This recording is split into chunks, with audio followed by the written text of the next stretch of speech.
নীলগিরির শ্যামল গাত্র বেয়ে উচ্ছল বালিকার মতো নেমে এসেছে পেরিয়ার নদী। পাখ পাখালি প্রজাপতির ভিড়ে রাজকন্যা লক্ষ্মীমায়া পেরিয়ার ঝিলের তীরে সবুজ ঘাসের উপর বসে দূরের আকাশের নীলিমার মাঝে যেন অধীর চিত্তে কারোর অপেক্ষায় রত। ত্রিবাঙ্কুরের পার্বত্য এলাকার মনোরম পরিবেশে মন আনমনা হয়। এ যেন স্বর্গের ন্যায় অপরূপা। নীলগিরি যেন তার সবটুকু রং রস বৈচিত্র্য ঢেলে ত্রিবাঙ্কুরকে মনোমোহিনী করে তুলেছে। আজ সূর্যের তাপ বড়ই বেশি। মধ্য গগনে সূর্য যেন তার গরিমা প্রকাশ করে দিচ্ছে। ঝিলের স্বচ্ছ টলটলে জলে লক্ষ্মীমায়ার ভাসমান মুখখানি প্রবল উত্তাপে তপ্ত কাঞ্চন বর্ণা হয়ে উঠেছে। তবুও লক্ষ্মীমায়া জানুতে মস্তক স্থাপন করে যেন ব্যাকুল চিত্তে কারো অপেক্ষা করে চলেছে। সখী পুলুমায়া আর পল্লবী কয়েকবার রাজকন্যাকে বুঝিয়ে প্রাসাদে নিয়ে যেতে চেয়েছে। প্রতিবারই ব্যর্থ হয়ে তারা দূরে থিরুনাক্কা মন্দিরের পাদমূলে রাজকন্যা লক্ষ্মীমায়ার জন্য অপেক্ষা করছে। সূর্য মধ্য গগনে গনগন করে যে তাপ বিচ্ছুরণ করেছে, সারা দ্বীপ্রহরে তাকে ঢেকে দিতে এক রাশ কালো মেঘ উঁকি মারতে শুরু করল কিছুক্ষণ পরেই। আকাশ কালো করে জোরে জোরে বাতাস প্রবাহিত হতে শুরু করল। প্রবল মলয় সমীরণে রাজকন্যা লক্ষ্মীমায়ার কুন্তল এলোমেলো হয়ে উড়ে পড়তে লাগলো তার কপালের চারপাশে। দীর্ঘক্ষণ প্রতীক্ষার পর যখন সজল নয়নানন্দিনীর গণ্ডদেশ পেয়ে অশ্রু নেমে আসতে লাগলো ব্যর্থ প্রতীক্ষার কারণ হেতু, তখন বড় বড় বৃষ্টির বিন্দু টুপটাপ করে ঝরে পড়তে লাগলো। প্রবল ঝোড়ো বাতাসের সাথে দূর থেকে অশ্বের খুরের শব্দ কানে প্রবেশ করতেই চকিত হরিণীর মতো তীব্র গ্রীবা উত্তোলন করে তাকাতেই লক্ষ্মীমায়া দেখতে পেলেন তার সুপরিচিত কালো অশ্ব মেঘরাজকে। মেঘরাজের পিঠে সওয়ার তার বহু প্রতীক্ষিত পুরুষ। সেই দ্রুত ধাবমান অশ্ব যখন রাজকুমারী লক্ষ্মীমায়ার নিকটে উপস্থিত হল, তখন প্রবল বাড়িবর্ষণ আরম্ভ হয়ে গেছে। আবেগতাড়িত দুই প্রেমাস্পদ যুগল এই নিবারণ প্রকৃতির বুকে পরস্পরকে গাঢ় আলিঙ্গন করে। দূর থেকে তাদের যুগল মূর্তি দেখে পুলুমায়া আর পল্লবী তফাতে চলে গেলেন। আজ আপনি না এলে আমি নিজের জীবন সমাপ্ত করে দিতাম এই পেরিয়ারের জলে। ছি লক্ষ্মী, তুমি না আমার ভাগদত্তা, আমার প্রিয়তমা। তোমায় কথা দিয়ে গেছিলাম তো আজ অপরাহ্নের পূর্বেই আমি এই পেরিয়া ঝিলের তীরে তোমার সাথে দেখা করব। ক্ষত্রিয়ের জবান তার প্রাণাধিক প্রিয়ে। হে রাজন, রাজমাতা মোহিনী যে আপনার জন্য কামিনীকে নির্বাচন করে রেখেছেন। আগামীকাল শিবরাত্রির পূর্ণ লগ্নে সুন্দরেশ্বরের সামনে আপনাদের বিবাহের আয়োজন করা হয়েছে। সে খবর পাওয়া মাত্র আমার মাথায় আকাশ ভেঙে পড়েছে। আমি এতদিন কোলা ছেলে ডাচ সেনাদের সাথে যুদ্ধে ব্যস্ত থাকায় এই বিষয়ে কোনরূপ ধারণা আমার ছিল না। আজই চলো তোমায় নিয়ে ত্রিবাঙ্কুর রাজ্যে রাজমাতার নিকট উপস্থিত হই। তিনি তার পুত্রের অভিলাষ অপূর্ণ রাখবেন বলে আমার মনে হয় না। আমি মন থেকে আপনাকে স্বামীরূপে স্বীকার করে নিয়েছি রাজন। তাই পিতার নিষেধ অগ্রাহ্য করে সখী পুলুমায়া ও পল্লবীকে সাথে নিয়ে কোট্টারাকারা ত্যাগ করে শুধু আপনার প্রতীক্ষা করছিলাম। বর্ষণে যুগলের বস্ত্র সকল ভিজে গিয়েছিল। এবার তাদের সামান্য শীত অনুভূত হতে লাগল। বর্ষণের প্রাবল্য ধরে এলেও শীতল বাতাসে তারা দুজনেই কাঁপতে লাগল। মেঘরাজও রেশাধ্বনি করে তৃতীয় কারুর আগমনের ইঙ্গিত দিল। সতর্ক যোদ্ধা কোষ থেকে শানিত তরবারি মুক্ত করে গর্জে উঠল, সাবধান! দক্ষ যোদ্ধার ন্যায় সচকিত কর্ণে পূর্ব দিক থেকে কাদের মৃদু পদশব্দ শ্রুত হতেই লক্ষ্মী মায়াকে ইশারা করে আগত শত্রুর মোকাবিলা করার জন্য প্রস্তুত হলেন সেই পুরুষ। ক্রমে প্রেমিকার আবরণের খোলস ছেড়ে পুরুষটিকে বিস্মিত করে ঘাসের উপর থাকা চকচকে শানিত তরবারি বাম হাতে তুলে আক্রমণে উদ্যত হলেন কোট্টারাকার রাজকুমারী লক্ষ্মীমায়া। তার রক্তিম বস্ত্র, কোমর অবধি খোলা ভিজে কেশদাম, চকিত বৃহৎ পদ্মের ন্যায় বৃহৎ চক্ষু, পুরুষ যোদ্ধার ন্যায় অস্ত্র ধারণের মুদ্রায় তার দিকে এক পলক না তাকিয়ে পারলেন না সাধের পুরুষটি। যে লক্ষ্মীমায়াকে তিনি এতদিন চিনতেন, আজ যেন তাকে চিনতেই পারছেন না। এ যে সাক্ষাৎ তাদের কুলদেবী মা দুর্গা। যোদ্ধা পুরুষ ও কোট্টারাকারার রাজকুমারী লক্ষ্মীমায়ার সমস্ত আশঙ্কার অবসান ঘটিয়ে নিক্কণের ধ্বনি তুলে লক্ষ্মীমায়ার দুই সখী পুলুমায়া ও পল্লবী রাজকুমারীর নাম ধরে হাঁকতে থাকায় দুজন নিজ নিজ কোষে অস্ত্র নির্বাপিত করে বৃক্ষের অন্তরাল থেকে বেরিয়ে সখীদের দেখেন। লক্ষ্মীমায়া, ওই দেখো থিরুনাক্কারের মন্দির। আজ পরম পূজ্য ওমকারেশ্বর আর তোমার দুই সখীকে সাক্ষী রেখে আমি তোমায় নিজের স্ত্রী রূপে স্বীকার করলাম। আজ হতে তুমি আর কোট্টারাকারের রাজকুমারী নও। তুমি আজ থেকে ত্রিবাঙ্কুর প্রতি আজিনাল তিরুনেল মার্তণ্ড বর্মার পট্টরানীর মর্যাদাপ্রাপ্ত হলে। তোমায় আর তোমার দুই সখীকে যথাযোগ্য সম্মান সহকারে রাজধানীতে নিয়ে যাব। লক্ষ্মীমায়া মার্তণ্ড বর্মার পাদস্পর্শ করে প্রণাম জানিয়ে বলল, এত দূর যখন এসেছি স্বামী, তখন থিরুনাক্কারের সুন্দরেশ্বরের আশীর্বাদ নিয়ে যাই চলুন। সখী, আঁধার তো প্রায় নেমেই এলো, আর ওদিক পানে গিয়ে কাজ নেই। তাছাড়া এই স্থান তেমন সুবিধাজনক নয়। তার চেয়ে বরং চলো রাজধানী ত্রিবাঙ্কুরের অভিমুখে যাত্রা করি। স্বামী, দেবালয়ে আবার ভীতি কি আছে? কেন সখী, তুমি জানো না ওই স্থান যে অভিশপ্ত? অভিশপ্ত? সেসব কাহিনী বরং অশ্বচালিত গাড়িতে যেতে যেতে করুন। যত শীঘ্র সম্ভব আমাদের রাজধানী পৌঁছে রাজমাতা মোহিনীর সাথে দেখা করে তাকে সমস্ত কথা বলাটা খুবই দরকার। মার্তণ্ড বর্মার কথায় লক্ষ্মীমায়া আর তার দুই সখী অশ্বশকটে চড়ে যাওয়ার পথে সখী পুলুমায়ার নিকট লক্ষ্মীমায়া থিরুনাক্কারের এক অভিশপ্ত পাতার বিবরণ জানতে পারে। আজ থেকে প্রায় 100 বছর আগেকার কথা। কেরালার কোয়াট্টাম জেলায় নম্বুদ্রি নামক কয়েক ঘর ব্রাহ্মণ বাস করত, যারা তোর্তামুন্ডু নামক ধুতির মতো এক প্রকার শ্বেত বস্ত্র পরিধান করত, আর মাথায় তাদের থাকত ঐতিহ্যবাহী কেশস্তবক বা কুটুমি, যাকে সহজ বাংলায় বলা হতো টিকি। ভগবতী মন্দির, ওমকারেশ্বরের মন্দির আর নাগরাজের মন্দিরে উপাসনা করেই তাদের দিন অতিবাহিত হতো। সে সময় ত্রিবাঙ্কুরের রাজা ছিলেন লক্ষ্মীরাজ কুদুম্ব বর্মা। রাজা ছিলেন সুশাসক, দক্ষ যোদ্ধা, আবার সুচতুর বুদ্ধি সম্পন্ন। তবে তার একটি মাত্র খুঁত ছিল, তিনি দেখতে অতি কদাকার ছিলেন। তার বিশাল লম্বা চওড়া গড়ন, ঘোর কৃষ্ণ গাত্রবর্ণ, শস্য গুম্ফে পরিপূর্ণ গম্ভীর মুখশ্রী। তার ভয়ে পাণ্ড, চের, রাষ্ট্রকূট, পল্লব সকলে ভীতিতে চোল রাজ্যের অভিমুখে আসতে সাহস পেত না। এই রকম পরাক্রমশালী বীরের সময়কালে ঘটল এক মসিলিপ্ত দুর্ঘটনা। এই দুর্ঘটনার মুখ্য ভূমিকায় ছিলেন ত্রিবাঙ্কুরের পট্ট মহারানী লক্ষ্মীরাজ কুদুম্ব বর্মার মহিষী রুক্মিণী। অসূর্য স্পর্শা রুক্মিণীর রূপ ও লাবণ্য ছিল এক ঝলক রবি কিরণের ন্যায়। সেই সময়কালে পার্শ্ববর্তী রাজ্য কোল্লামের সেরা সুন্দরীকে তার পিতা মহাপরাক্রমশালী লক্ষ্মীরাজ কুদুম্ব বর্মার সাথে বিবাহ দিয়েছিলেন। নিজ রূপের অহংকার সত্ত্বেও পট্টরানী হওয়ার লোভে সেদিন রুক্মিণী বিবাহে সম্মত হয়। লক্ষ্মীরাজের অন্দরমহল আলো করেছিলেন পট্টরানী রুক্মিণী। প্রতিদিন কদাকার স্বামীর ভয়ালো অবয়ব দর্শন করতে করতে পট্টরানী রুক্মিণী এক এক সময় দীর্ঘ নিঃশ্বাস ফেলে আরশিতে নিজ চন্দ্রবদন দেখে বিরস বদনে ভাবতেন, আমার এই অতুল রূপরাশি, উন্মত্ত যৌবন কি কেবল কদাকার স্বামীর প্রতি কর্তব্য পালনে ব্যয়িত হবে? তবে সুন্দরেশ্বর কেন দিলেন আমায় এত রূপসুধা?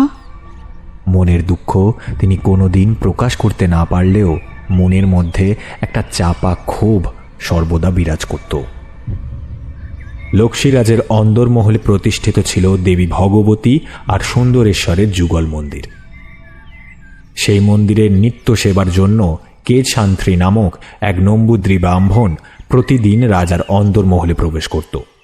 কেশান্ত্রী আর রাজা ছাড়া রাজ অন্তঃপুরে অন্য পুরুষের প্রবেশ নিষিদ্ধ ছিল।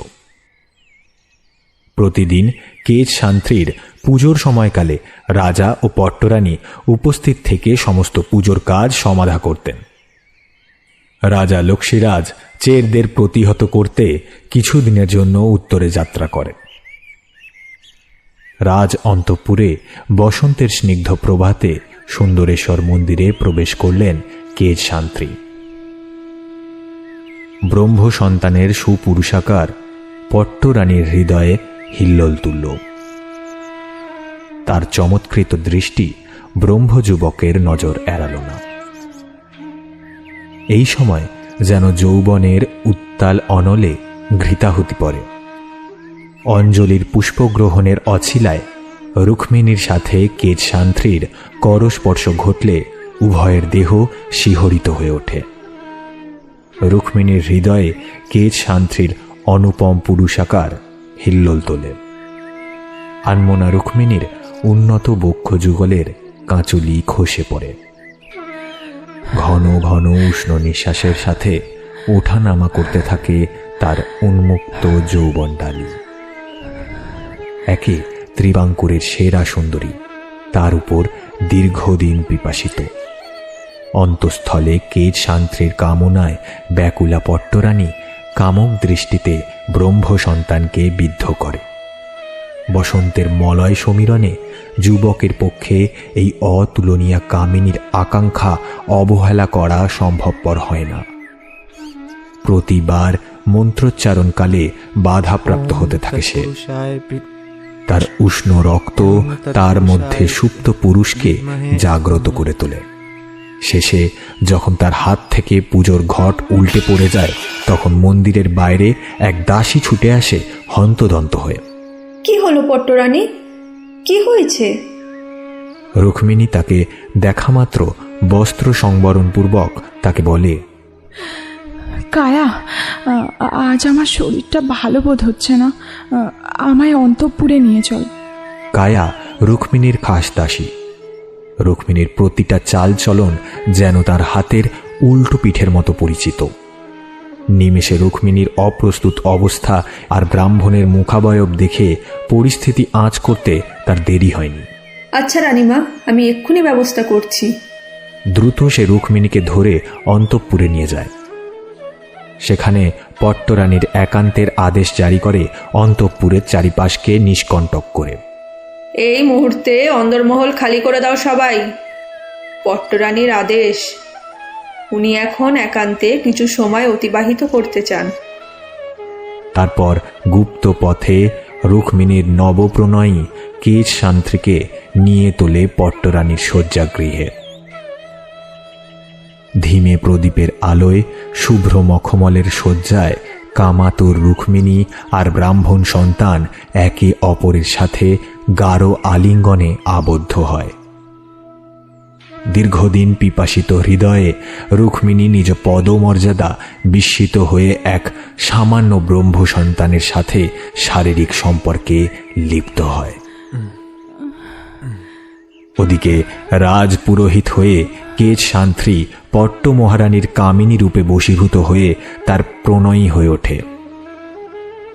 লক্ষ্মীরাজের অনুপস্থিতিতে উভয়ে যে অবৈধ সম্পর্কে লিপ্ত হয়, তার যে বিষময় পরিণতির দিকে পরিস্থিতি এগোচ্ছিল, তার বিন্দু মাত্র আন্দাজ তারা কেউ করতে পারেনি। কথায় আছে না, পাপ কখনো চাপা থাকে না। তাদের ক্ষেত্রেও ঠিক তাই হলো।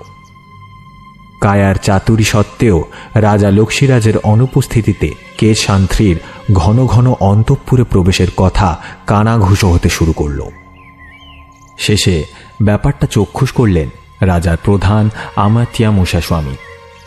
তিনি ব্যাপারটা রোধ করার জন্য আদেশ দেন থিরুনাক্কারের মহাদেব মন্দিরে ভগবতী আর সুন্দরেশ্বরের মূর্তি স্থানান্তরের।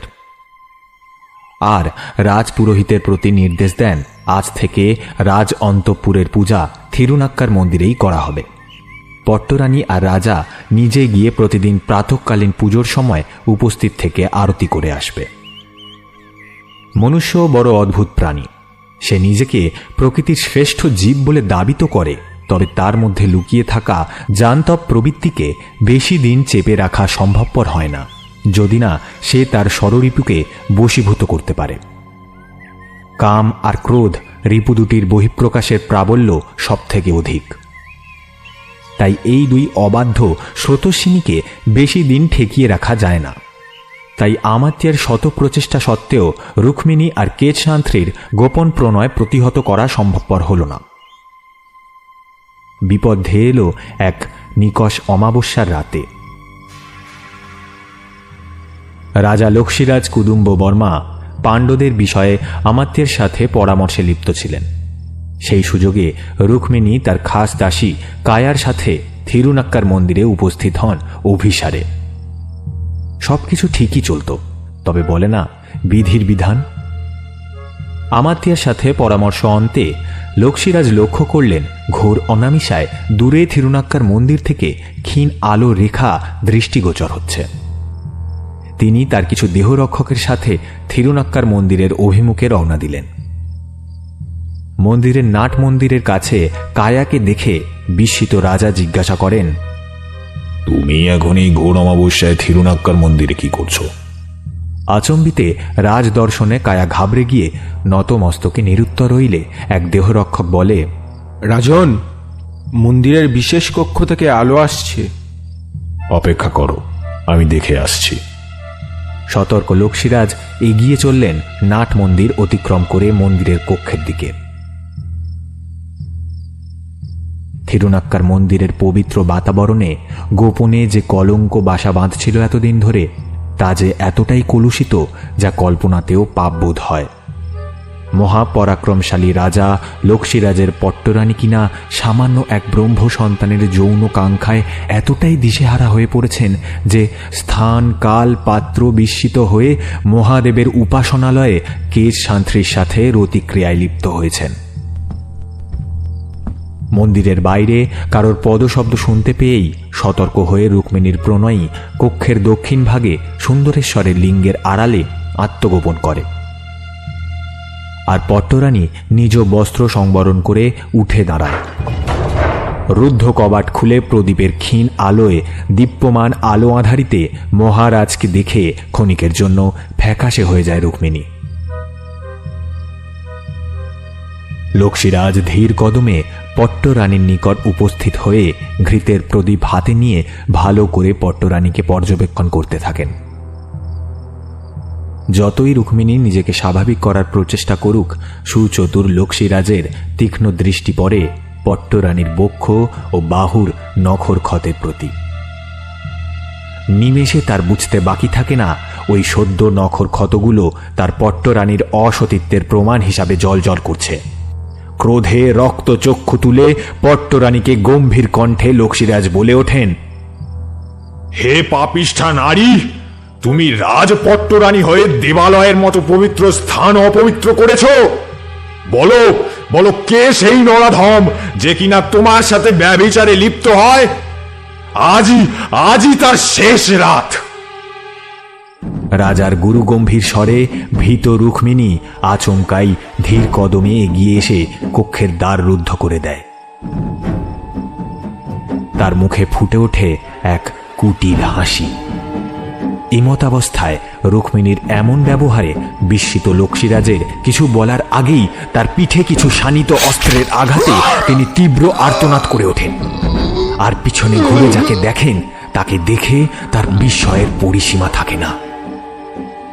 রক্তাক্ত লক্ষ্মীরাজের পিঠে বসানো রামদা থেকে ভীষণ রকম রক্তক্ষরণ হতে থাকে। তার উপর রুক্মিণীর হাতের ছুরিটাও বসে তার বুকে। এমন অপ্রস্তুত মুহূর্তে মৃত্যুপথযাত্রী লক্ষ্মীরাজ নিজ উপবিত স্পর্শ করে কেশসান্ত্রীকে অভিশাপ দেন। তুমি আমার বিশ্বাসের অবমাননা করে আমার পিঠে ছুরি বসালে। তুমি ব্রহ্ম সাপে জর্জরিত হলে আমি লক্ষ্মীরাজ কুদুম্ব বর্মা তোমায় অভিশাপ দিচ্ছি।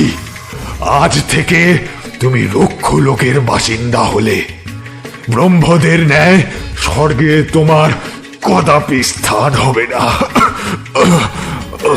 তুমি তুমি ব্রহ্ম রাক্ষস হয়ে নর মাংস মুখে পরিণত হবে।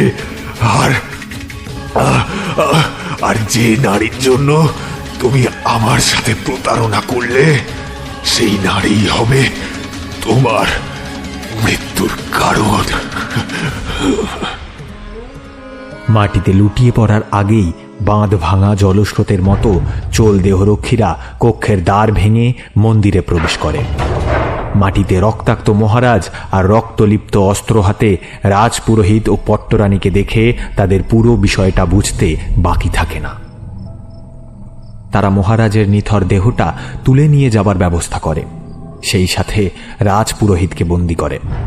পট্টরানী নিজের অহংবোধে সামান্য কর্মচারীদের হাতে ধরা পড়ার আগেই ছুরিটা নিজের বুকে বসিয়ে আত্মহত্যা করে। মন্দিরের কক্ষে এত রক্তপাতের ফলে সেই থেকে থিরুনাক্কা মন্দিরের উত্তর দিকের এই অংশটিকে অভিশপ্ত বলে পুরোপুরি বন্ধ করে দেওয়া হয়। আর কেজ শান্ত্রীকে রাজবন্দী রূপে মুসাস্বামীর সমীপে উপস্থিত করা হয়। প্রজাদের তীব্র রোষ আছড়ে পড়ে রাজহত্যাকারীর উপর। তারা ক্ষিপ্ত হয়ে ইট পাথর ছুঁড়তে শুরু করে বন্দির উপর। মুসাস্বামীর নির্দেশে প্রজাদের শান্ত করে যখন আহত কেজ শান্ত্রীকে কারাগারের দিকে নিয়ে যাওয়া হচ্ছিল, তখন সে ছিল প্রচণ্ড আহত।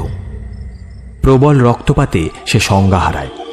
রাজবৈদ্যের চিকিৎসা সত্ত্বেও সেদিন কেজ শান্ত্রীকে বাঁচানো সম্ভবপর হয়নি। জনরোষ ইতিমধ্যে এতটাই প্রবল হয়ে ওঠে যে নম্বুদ্রীদের গ্রামে আক্রমণ করে বসে আমজনতা। বহু বাড়িঘরে অগ্নি সংযোগ করা হয়। যারা আগুনের হাত থেকে বাঁচতে পারে তারা গণপ্রহারের শিকার হয়। কেজ শান্ত্রীর ভগিনী কুট্টিমাই শান্ত্রী কোনো রকমে প্রাণ হাতে নিয়ে পালিয়ে থিরুনাক্কার মন্দিরের নিচের জঙ্গলে আত্মগোপন করে। রাতের অন্ধকারে একাধিক লোকের পদশব্দে আহত রমণী চকিত হয়ে নিজেকে যতটা সম্ভব জঙ্গলের মধ্যে লুকিয়ে রেখে দেখার চেষ্টা করে। কিছুক্ষণ পরেই সে বুঝতে পারে কিছু রাজ সৈন্য কারোর মৃতদেহ জঙ্গলের মাটিতে পুঁতে ফেলার জন্য এসেছে।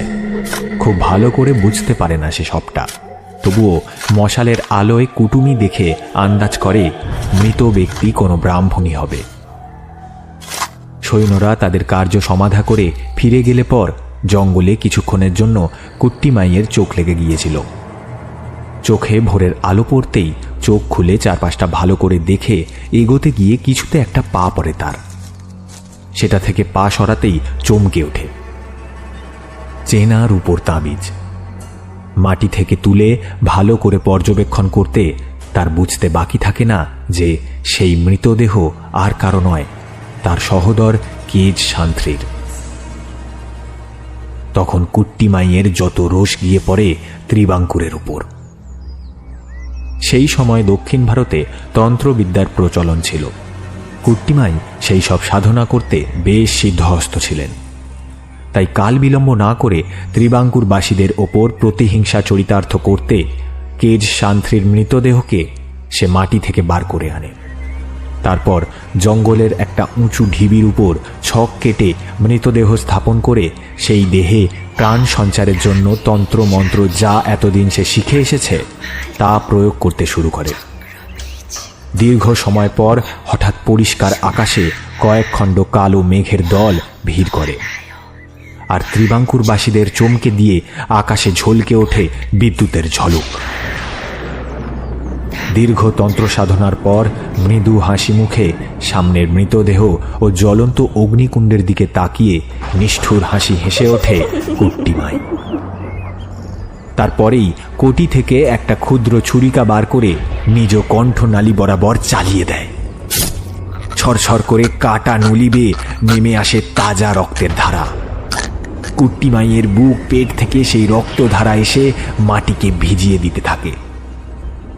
আর এক সময় মাটিতে লুটিয়ে পড়ে তার কম্পায়মান রক্তশূন্য নিথর দেহ। আর সেই মুহূর্তে থিরুনাক্কার মন্দিরের কাছে একটা পবিত্র বৃক্ষে প্রবল কর্ণবিদারী শব্দে বাজ পড়ে পুরো গাছটা পুড়ে ছাই হয়ে যায়। আর এদিকে কেচ শান্তির দেহে প্রাণ সঞ্চারিত হয়। ব্রহ্ম সন্তান প্রাণ তো ফিরে পায়, তবে রাজ অভিশাপে সে পরিণত হয় ব্রহ্ম রাক্ষসে। ব্রহ্মজ্ঞানে জ্ঞানী এই ব্রহ্ম রাক্ষস কোনো পিশাচ নয়, সে হয় শিবতন্ত্রে পারদর্শী এক অভিশপ্ত রাক্ষস। তাই পবিত্র মন্দির বা কোনো পবিত্র স্থানে তার প্রবেশে কোনো বাধা থাকে না। সে হয়ে ওঠে মনুষ্যকুলের ভীতিস্বরূপ। ত্রিবাঙ্কুরবাসী খুব শীঘ্রই তা টের পায়। তন্ত্র সাধনার অন্তিম পর্বে নিজ বলিদানের মধ্যে দিয়ে পিশাচকে তুষ্ট করে সহোদরের দেহে প্রাণ সঞ্চার করে কুট্টিমাই। ব্রহ্মশক্তি দিয়ে সে এই চোল বংশের প্রতিটা উত্তরাধিকারীকে শুধু হত্যা করে তা নয়, তাদের নর মাংস ভক্ষণ করে তাদের নরমুণ্ড হাড়গোড় মন্দিরের প্রাঙ্গণে ছড়িয়ে জনগণের মধ্যে প্রবল ভীতির সঞ্চার করে। লক্ষ্মীরাজের বংশ ধ্বংস হলেও তার এক ভ্রাতৃপুত্র কার্তিকা তিরুনেল সেই সময় কোয়াট্টামে তার মাতুলালয়ে থাকার দরুন ব্রহ্ম রাক্ষসের হাত থেকে রেহাই পেয়ে যায়।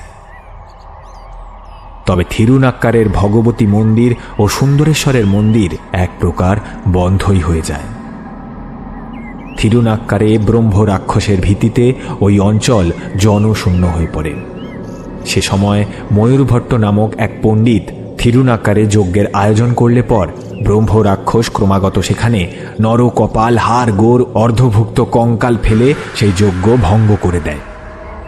তখন ময়ূরভট্ট সূর্যদেবের সাধনা করে জানতে পারেন ব্রহ্ম রাক্ষসকে পরাস্ত করা এত সহজ নয়। তারাও শাস্ত্র জ্ঞানে পারদর্শী ও শিবতন্ত্রে অবাধ জ্ঞানের অধিকারী। কেবল জীবৎকালে কিছু পাপ কার্যের ফলে তাদের রক্ষ জীবন অতিবাহিত করতে হচ্ছে। তারা রূপ পরিবর্তনে খুবই পারদর্শী, যে কোনো সময় যে কোনো ব্যক্তির বেশ ধারণ করে নিজ উদ্দেশ্য সিদ্ধ করতে পারে। এদেরকে একমাত্র সূর্য সূক্তের দ্বারাই রুদ্ধ করা যায়।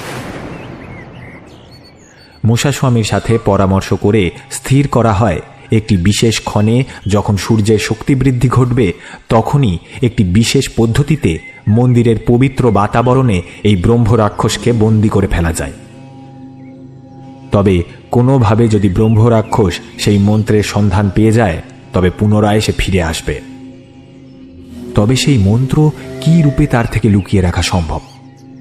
বহু আলোচনার পর ময়ূরভট্ট জানান, যদি কোনো ব্যক্তি স্ব ইচ্ছায় নিজ প্রাণ বিসর্জন দেওয়ার আগে নিজ দেহের পবিত্র অঙ্গ পবিত্র কর্মের জন্য উৎসর্গ করে যান, তবে তার দেহের হাড়গোড়গুলি অন্ত্রের দ্বারা বেঁধে তার মধ্যে ব্রহ্ম রাক্ষসের অবরোধ মন্ত্র লুকিয়ে রাখা যায়। তবে কি ময়ূরভট্ট, এই রাক্ষসকে কোনোভাবেই চিরতরে ধ্বংস করা যাবে না কোনোদিন? লক্ষ্মীরাজের অভিশাপের মধ্যেই তো ব্রহ্ম রাক্ষসের মুক্তির উপায় আছে। কোনো নারী? কে সেই নারী ময়ূরভট্ট যে ব্রহ্ম রাক্ষসকে বধ করে তাকে অভিশাপ মুক্ত করতে পারবে? সে কোনো সাধারণ নারী নয়, সে হতে হবে সুলক্ষণা, আর অতি অবশ্যই লক্ষ্মীরাজের বংশজাত। তবে তবে কি? তবে ব্রহ্ম রাক্ষস যদি কোনো সুলক্ষণা কন্যার সতীত্ব হরণ করতে পারে তবে তার শক্তি বহুগুণ বৃদ্ধি পায়।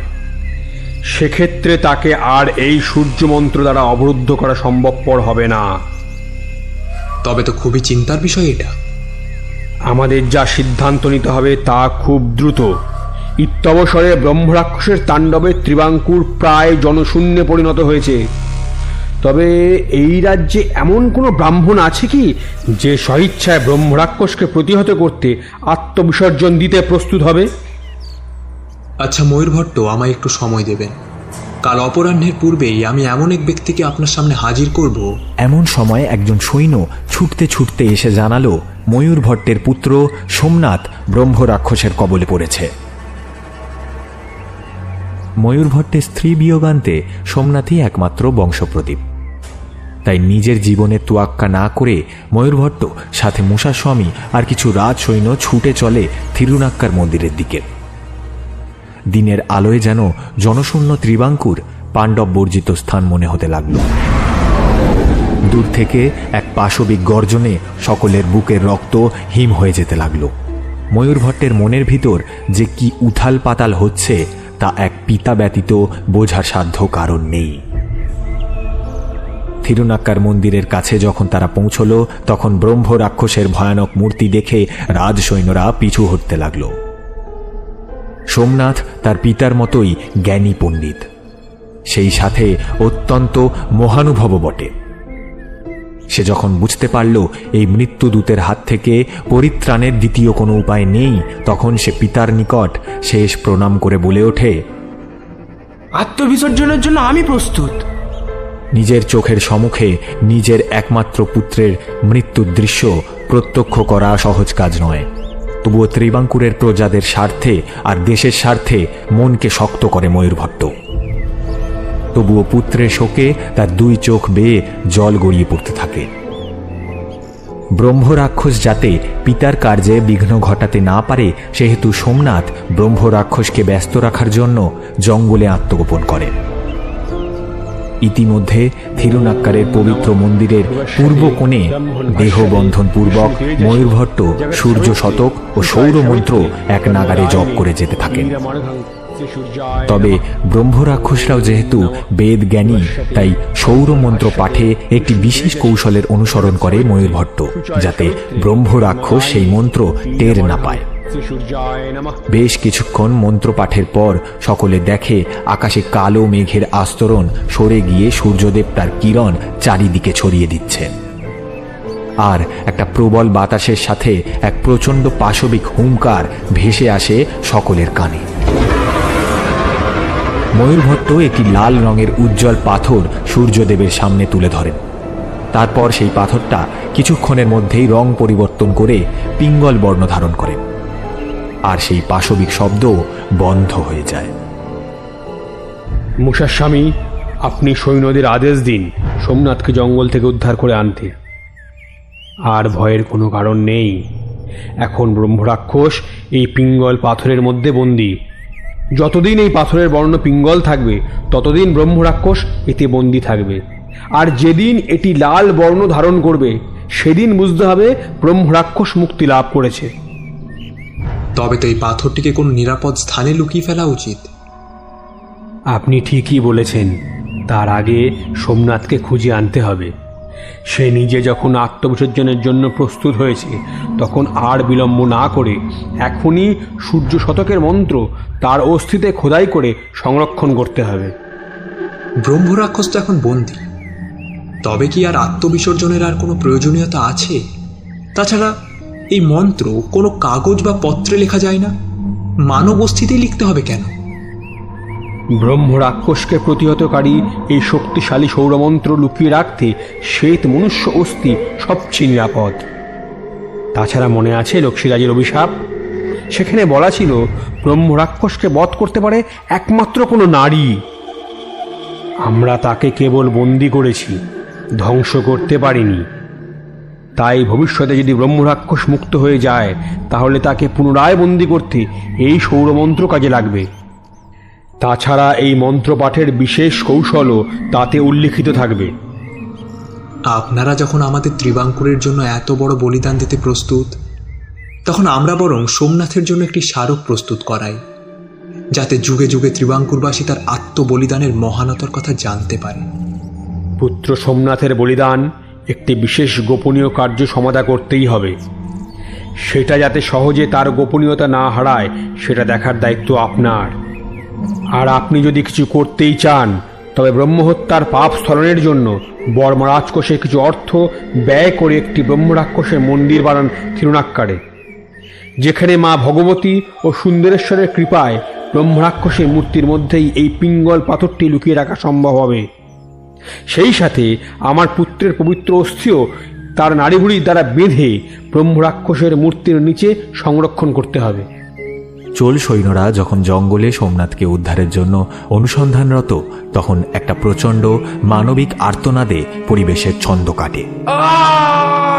সৈন্যরা সেই আর্তনাদ লক্ষ্য করে জঙ্গলের ঈশান কোণে পেরিয়ার ঝর্ণার ধারে অগ্রসর হতেই দেখে একজন যুবকের রক্তাক্ত মৃতদেহ মাটিতে পড়ে কাতরাচ্ছে। সেই আর্তনাদ শুনে ময়ূরভট্ট সজল চোখে আকাশের দিকে তাকিয়ে ওঠেন। পরিস্থিতির গুরুত্ব বিবেচনা করে মূষাস্বামী কিছু সৈন্য সহকারে সেই আর্তনাদ লক্ষ্য করে জঙ্গলের দিকে রওনা দেন। সেখানে কিছু দূর অগ্রসর হতেই তার সৈন্যরা একটা রক্তাক্ত মৃতদেহ বহন করে নিয়ে আসছিল। তা দেখে সন্দেহের অবকাশ থাকে না, এই সেই মহান ব্রহ্ম সন্তান, ময়ূরভট্টের যোগ্য সন্তান সোমনাথ, যে ব্রহ্ম রাক্ষসকে বন্দি করতে দধিচির মতো নিজেকে উৎসর্গ করেছে। পিতাকে যাতে তার যন্ত্রণা কাতর মৃত্যু দৃশ্য দেখতে না হয়, তাই লোকচক্ষুর অন্তরালে সে নিজেকে শেষ করেছে। সোমনাথের নলিকাটা মৃতদেহটি ভালো করে পেরিয়ার নদীতে স্নান করিয়ে পরিশুদ্ধ করে পবিত্র স্থানে শুইয়ে দেওয়া হলো। ময়ূরভট্ট একবার সজল নয়নে পুত্রের মুখের ওপর দৃষ্টি রাখলেন। সেখানে মৃত্যু যন্ত্রণা অপেক্ষা শান্তির এক রেশ যেন ছড়িয়ে রয়েছে। চোখের জলটুকু সংবরণ করে মূষাস্বামী আর দুজন বৌদ্ধ পণ্ডিত ছাড়া সকলকে কক্ষ ত্যাগ করতে নির্দেশ দিলেন। ওদিকে দীর্ঘ 1.5 মাসের পরিশ্রমের পর থিরুনাক্কারে ওমকারেশ্বর মহাদেব মন্দিরের পাশে ব্রহ্ম রাক্ষসের মন্দির গড়ে তোলা হয়। সেখানে শ্বেত মার্বেল পাথরের ব্রহ্ম রাক্ষসের মূর্তি স্থাপন করা হয়, কেচ শান্ত্রীর তর্তুমুন্ডু কুটুমি সহ উপবীতে শোভিত। আর পিঙ্গল বর্ণের পাথরটি যাতে ব্রহ্ম রাক্ষসকে বন্দী করা হয়েছিল, সেটি যত্ন সহকারে ব্রহ্ম রাক্ষসের মূর্তির ত্রিনেত্রের স্থানে সংরক্ষিত রাখা হয়। আর 1.5 মাসের পর ময়ূরভট্টের নির্দেশে বৌদ্ধ পণ্ডিতেরা লোকচক্ষুর অন্তরালে সোমনাথের মাংস চর্ম অস্থি থেকে ছাড়িয়ে তা শুষ্ক করে সেই অস্থির ওপর সূর্য শতকের সূত্র খোদাই করেন। তারপর সেটিকে সোমনাথের শুষ্ক নাড়ি দ্বারা বেঁধে সযত্নে ব্রহ্ম রাক্ষসের মূর্তির পিছনে লুকিয়ে রাখেন।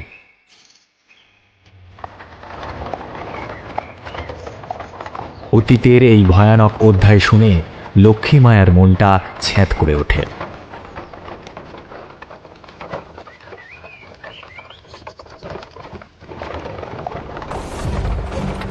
রাজধানীতে প্রবেশ করা মাত্রই শুরু হলো মহারাজ মার্তণ্ডবর্মার আগমনের উচ্ছ্বাস। চক্রবর্তীন সম্রাট রাজাধিরাজ ত্রিবাঙ্কুরপতি আজিনাল তিরুনেল মার্তণ্ডবর্মা রাজধানীতে প্রবেশ করছে।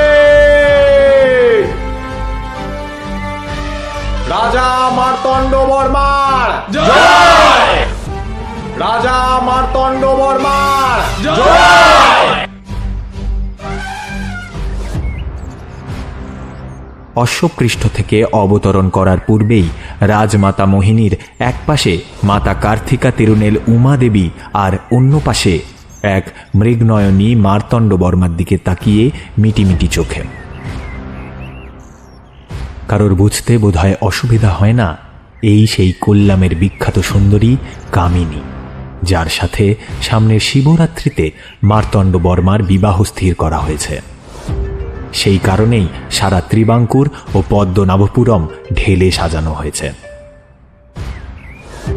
মার্তণ্ডবর্মার তিলকের পর যখন তিনি অতিথিদের নিয়ে রাজপ্রাসাদে প্রবেশ করেন, তখন কামিনীর উগ্র রূপে ঈর্ষার পরিবর্তে অন্য কিছু একটা দেখে আশঙ্কায় বুক কেঁপে ওঠে লক্ষ্মী মায়ার। আজিনাল তিরুনেল মার্তণ্ডবর্মা রাজপ্রাসাদে প্রবেশের সময় তার চোখ মুখের অভিব্যক্তি দেখেই বুদ্ধিমতী রাজমাতা মোহিনী কিছু একটা আন্দাজ করেছিলেন। তার উপর কোলাচলের যুগান্তে ডাচদের পরাস্ত করে ফেরার পথে 3 কন্যাকে সে সঙ্গে করে এনেছে অতিথি বলে। তাদের মধ্যে একজনকে দেখে তো সাধারণ নারী বলে মনে হয় না। তার রূপ, দেহ সৌষ্ঠব, অলঙ্করণ দেখে তো তাকে রাজকন্যা বলে মনে হয়। তবে কি মার্তণ্ড যুদ্ধক্ষেত্র থেকে রাজকন্যা হরণ করে এনেছে? এমন চরিত্র তো তার নয়। তবে ব্যাপারখানা কি? ওদিকে কামিনী রাজা মার্তণ্ড বর্মার আগমন হেতু আহারের তত্ত্বাবধানে লেগে পড়েছে। আসন্ন শিবরাত্রিতে যে ইনিই হবেন তার পানি প্রার্থী। রাজা মার্তণ্ড বর্মার প্রবেশ মাত্র ডাচ সেনানায়ক ইউস্টেশিয়ান দি ল্যানয় সহ 24 জন ডাচ সেনাধ্যক্ষের নিঃশর্ত আত্মসমর্পণের কৃতিস্বরূপ তাকে প্রজাদের পক্ষ থেকে বিপুল অভিনন্দন ও উপঢৌকন প্রেরণ করা হয়। পদ্মনাভপুরম ও ত্রিবাঙ্কুরকে ডাচদের আসন্ন আক্রমণের হাত থেকে রক্ষা করায় নায়ার গোষ্ঠীর তরফ থেকে তাকে সম্মানিত করা হয়। এসব সত্ত্বেও রাজমাতা বারংবার লক্ষ্য করেছেন মার্তণ্ড বর্মার মধ্যেকার অস্থিরতা। আজ রাজসভার মহিলা অলিন্দে বসে অপেক্ষা করছে কোল্লামের সুন্দরী। তিনি যে ত্রিবাঙ্কুরের নতুন পট্টরানী হবেন, তাই অ্যান্টগ্যালের রাজকুমারী তথা মার্তণ্ড বর্মার গর্ভধারিণী কার্তিকা তিরুনেল উমাদেবীর স্থানে রাজমাতা মোহিনীর সাথে কোল্লামের সুন্দরীকে দেখে মার্তণ্ড বর্মা বুঝতে পারলেন আর দেরি করা উচিত হবে না। ইতিমধ্যে ব্যাপারখানা অনেক দূরে গিয়েছে। শীঘ্রই রাজমাতাকে সব খুলে না বললে লক্ষ্মীমায়া তার কি হবে? রাজসভা ভঙ্গ হতেই তাই মার্তণ্ড বর্মা চললেন অন্তঃপুরের দিকে। সেখানে এক নন্দিনী তার পথ রোধ করে দাঁড়ায়। সে উত্তাল যৌবনার চিকন গাত্র, লাস্যময়তায় যেন কোনো পুরুষের হৃদয়কে উদ্বেলিত করার জন্য যথেষ্ট। তার কুন্দের ন্যায় শোভিত শুভ্র দন্তরাজি দ্বারা চমৎকৃত হাসি পুরুষের রক্তে আগুন ধরিয়ে দিতে পারে। এ হেন সুন্দরীর হাতছানিতে মার্তণ্ড বর্মা কিছুক্ষণ অপলক দৃষ্টিতে তাকিয়ে রইলেন। নমস্কার মহারাজ। আপনি তো কোল্লাম থেকে আগত অতিথি। আপনি দেখছি সব খবরই রাখেন। রাজমাতা আমাকে আপনার ভোজনের দেখাশোনার ভার দিয়েছেন। সেই কোলাচল থেকে ফিরেছেন, একটু কিছু মুখে দেবেন চলুন। আমার আপনার সাথে কিছু কথা বলার ছিল। কথা তো সারা জীবনই হবে। চলুন চলুন, এখন ভোজনের সময় হয়ে গেল। বলে এক প্রকার জোর করে মার্তণ্ড বর্মাকে ভোজনালয়ে নিয়ে যাবার পথে তির্যক দৃষ্টিতে অতিথিশালার বাইরে অপেক্ষমান লক্ষ্মীমায়ার প্রতি বক্র দৃষ্টি হেনে চলে যায় অন্তঃপুরের দিকে। লক্ষ্মীমায়ার সাথে দাঁড়িয়ে থাকা তার সখী পুলুমায়া কামিনীর ব্যবহারে সখীকে বলে, সখী, রাজা কি রাজমাতাকে তোমাদের কথা বলতে পারবেন? আর কামিনী যেভাবে রাজপ্রাসাদে নিজ আধিপত্য বিস্তার করে ফেলেছে, তাতে রাজমাতা কি নিজ সিদ্ধান্ত বদল করতে রাজি হবেন? স্বামী নিশ্চয়ই কিছু উপায় করবেন। পল্লবীকে দেখছি না তো সখী, সে কোথায় গেল? এদিকে আহারাদির পর বিশ্রামালয়ে যাওয়ার আগে মার্তণ্ড বর্মা রাজমাতার সাথে একবার দেখা করার অভিলাষ ব্যক্ত করে। বহুদিন পর পৌত্র রাজধানীতে পদার্পণ করায় অপরাহ্নে একটি উৎসবের আয়োজন করেছিলেন রাজমাতা। পৌত্রের অভিলাষ শুনে তিনিও যারপন্নায় আনন্দিত হয়েছিলেন। তিনি যে নিজে কোল্লামের সেরা সুন্দরীকে নিজের পৌত্রের সঙ্গিনী নির্বাচন করে রেখেছেন সে সংবাদও তাকে দেওয়া হয়নি। তিনি জানেন মার্তণ্ডের কানে এ খবর আগেই পৌঁছেছে, তবে নিজ মুখে এই সুসংবাদ দেওয়ার লোভ তিনি সামলাতে পারলেন না। তার পুত্রবধূ কার্তিকা তিরুনেল উমাদেবী ছিলেন অ্যান্টগ্যালের রাজকুমারী। বিবাহের অনতিকাল পরই তার পুত্র রাঘব বর্মা তদানীন্তন রাজধানী কালীমানুর প্রাসাদ থেকেই হঠাৎ নিরুদ্দেশ হয়ে যান। তখন থেকেই সন্তান সম্ভবা উমাদেবীর প্রতি বীতশ্রদ্ধ। তিনি নিজ পুত্রের নিরুদ্দেশ হওয়ার জন্য পুত্রবধূকে দায়ী মনে করতেন। তাই তাদের মধ্যে কোনোদিন সুসম্পর্ক গড়ে ওঠার অবকাশ হয়নি। এর পিছনে একটা ছোট্ট গল্প রয়েছে। তখন রাঘব বর্মা ও তার স্ত্রী উমাদেবীর বিবাহের 8 মাস অতিক্রান্ত হয়েছে। উমাদেবী ছিলেন অ্যান্টগ্যালের রাজকুমারী। তিনি ছিলেন পরম শিবানুরাগী।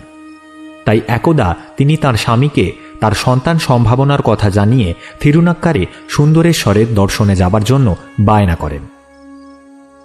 এমতাবস্থায় স্ত্রীর আবদার রাখতে তারা দুজন যখন থিরুনাক্কারের উদ্দেশ্যে যাত্রা করার উদ্যোগ নিচ্ছিলেন, তখন রাজমাতা মোহিনী থিরুনাক্কারে তাদের পূর্বপুরুষদের অভিশপ্ত অতীতের কথা স্মরণ করে পুত্রকে বহুবার সেখানে যেতে নিষেধ করেন। তখন উমাদেবীর কথায় অনিচ্ছা সত্ত্বেও তাদেরকে সুন্দরেশ্বরের দর্শনে যাওয়ার অনুমতি দেন। রাজা ও রানী ভোরবেলা মন্দিরের দরজা খোলার সাথে সাথে সেখানে উপস্থিত হন। কিছুক্ষণ পরেই একটা চাপা গোঙানির শব্দ শুনে রাজা রাঘব বর্মা সুন্দরেশ্বরের নাট মন্দির পেরিয়ে শব্দের উৎস অনুসরণ করে গিয়ে পৌঁছয় ব্রহ্ম রাক্ষসের মন্দিরে। উমাদেবী সন্তান সম্ভবা হওয়ায় পই পই করে মোহিনী দেবী তাকে ব্রহ্ম রাক্ষস মন্দিরে প্রবেশ করতে নিষেধ করেছিল। উমাদেবী কিছু বলার আগেই রাঘব বর্মা দ্রুত কদমে দক্ষিণ দিকের ব্রহ্ম রাক্ষসের মন্দিরে ঢুকে গিয়েছিল। অনেকক্ষণ অপেক্ষা করার পরও যখন রাঘব বর্মা ফিরে এলেন না, তখন উমাদেবী তার দেহরক্ষীদের সেদিকে প্রেরণ করে। তারা সারা থিরুনাক্কার মন্দির তন্ন তন্ন করে খুঁজেও কোথাও রাজা রাঘব বর্মাকে খুঁজে পাননি। কয়েক মুহূর্তের মধ্যে রাঘব বর্মা যেন অদৃশ্য হয়ে যায়। উমাদেবী শূন্য হাতেই কালিমানুরে ফিরে আসেন। রাজমাতা মোহিনী পুত্র শোক পেলেও শক্ত হাতে রাজ ধরে রেখেছিলেন, তবে পুত্রের নিখোঁজ হওয়ার জন্য উমাদেবীকে কোনোদিনও ক্ষমা করতে পারেননি। রাঘব বর্মা নিখোঁজ হওয়ার পর দীর্ঘদিন কালিমানুরের সিংহাসন রিক্ত ছিল। উমাদেবীর সন্তান আজিনাল তিরুনেল মার্তণ্ড বর্মা মাত্র 16 বছর বয়সে যখন সিংহাসন আরোহণ করেন, তখন থেকেই মোহিনী নিজে হাতে পৌত্রকে আগলে রেখেছিল। তখন থেকেই ডাচরা যথেচ্ছাচার শুরু করেছিল। তারা কেরালা উপকূলের কোলাচেলের বন্দর দখল করে।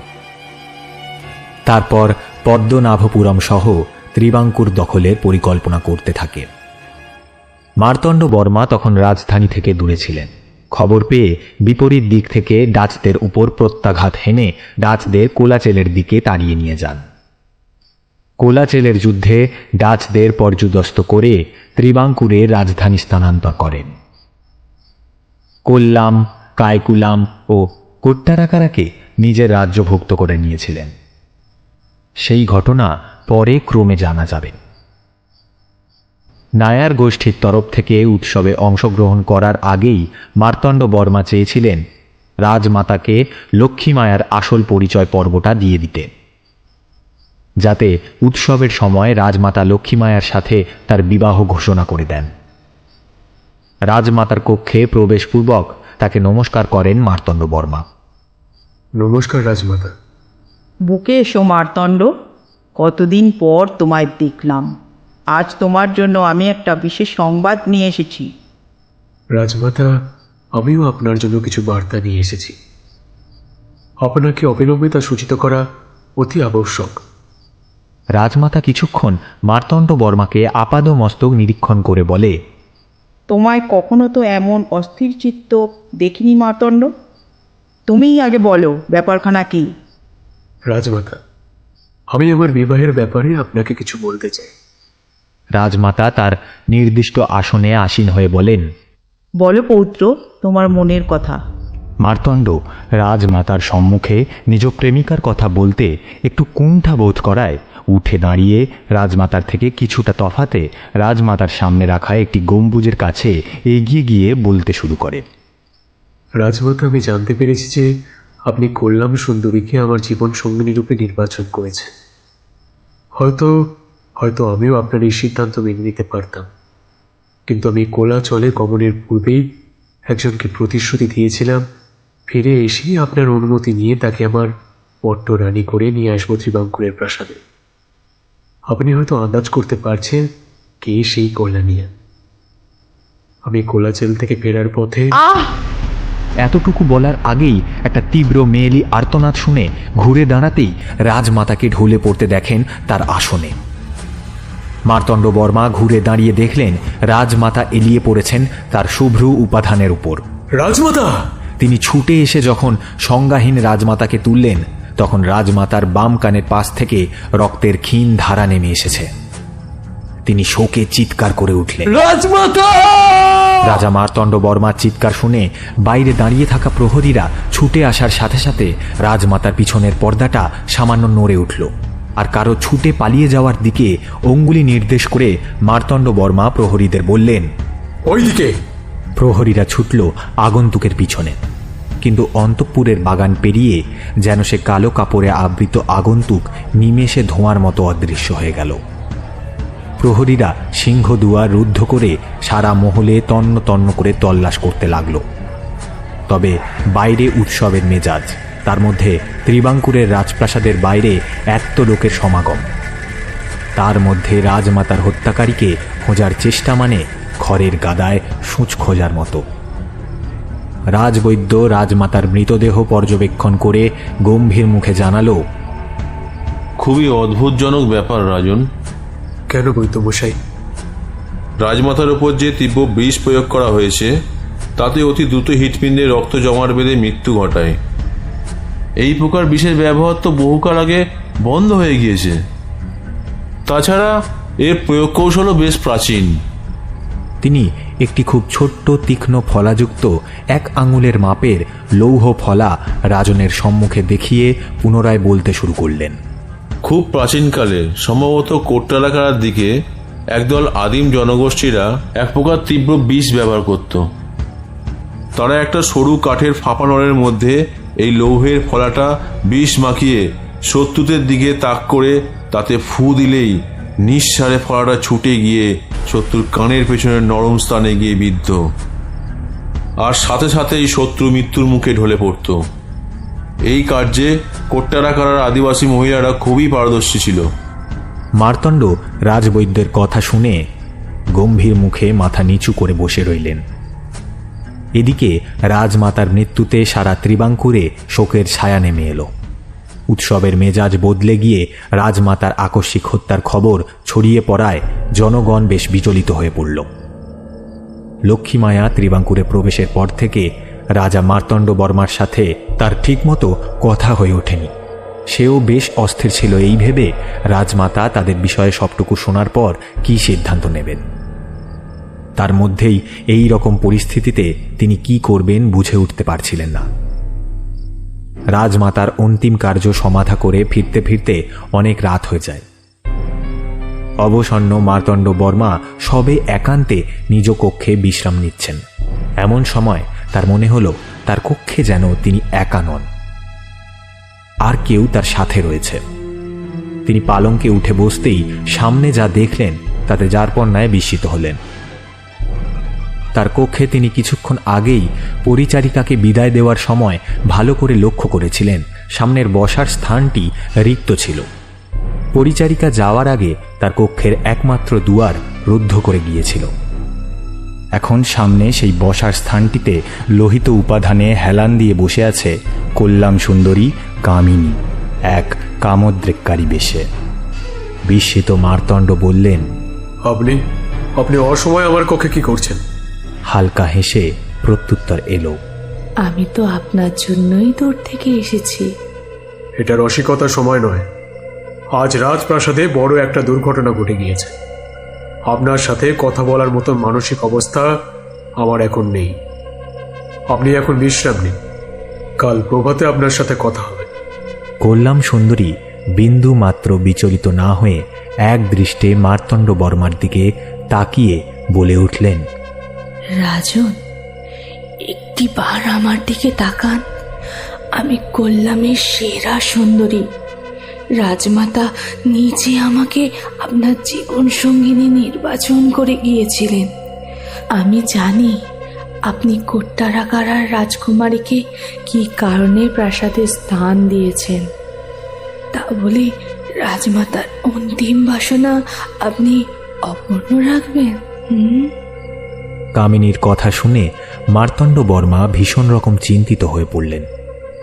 এই সময় কামিনী উঠে এসে মার্তণ্ড বর্মার গলায় একটা কালো পুঁথির হার পরিয়ে দেন। আচমকাই যেন মার্তণ্ড বর্মার চোখ দুটি কেমন উদাসীন ঢুলুঢুলু হয়ে যায়। তিনি বলে ওঠেন, রাজমাতার ইচ্ছেই আমার ইচ্ছে। আগামী শিবরাত্রিতে আমি রাজমাতার ইচ্ছানুসারে তোমাকে তোমাকে বিবাহ করব কামিনী। উচ্ছল ঝর্ণার মতো হেসে উঠে কামিনী বলে, তবে তবে রাজন, এখন আমার সাথে চলুন। কামিনীর ইচ্ছে মতো ঘোড়ার পিঠে করে রাতের অন্ধকারেই মার্তণ্ড বর্মা কামিনীর সাথে দক্ষিণ দিকে পাড়ি দেয়। তখন আকাশে এক ফালি চাঁদ দেখা যাচ্ছে। রাত জাগা পাখিগুলো যেন ডাকতে ভুলে গিয়েছে। প্রকৃতি যেন নিঝুম হয়ে রয়েছে। এমন সময় থিরুনাক্কারের মন্দিরের সামনে দুটি অশ্ব এসে দাঁড়ালো। অশ্বপৃষ্ঠ থেকে অবতরণ করলেন রাজা মার্তণ্ড বর্মা ও কামিনী। কামিনী যেন কুহেলির মতো রাজাকে ডেকে নিয়ে চলেছে পূর্ব দিকের থিরুনাক্কারের মহাদেব মন্দিরের দিকে। কামিনীর মদালসা রূপ ও মোহিনী শক্তির জাদুতে বশীভূত মার্তণ্ড বর্মা তাকে অনুসরণ করে এগিয়ে যেতে লাগলেন। কামিনী তার দেহের বসন শিথিল করে তার বক্ষের কাঁচুলি খুলে আজানুলম্বিত কেশদাম দ্বারা উন্নত বক্ষের উপর আবৃত করে পুরুষের উগ্র যৌন আকাঙ্ক্ষাকে উস্কে দিল। মার্তণ্ড বর্মা কামিনীর নিরাবরণ সুডৌল জঙ্ঘা ও কেশদাম দ্বারা আবৃত উন্নত বক্ষের বিভাজিকায় উত্তেজিত হয়ে নারী দেহের উষ্ণতা লাভের জন্য কামিনীর নিকটবর্তী হতে লাগলেন।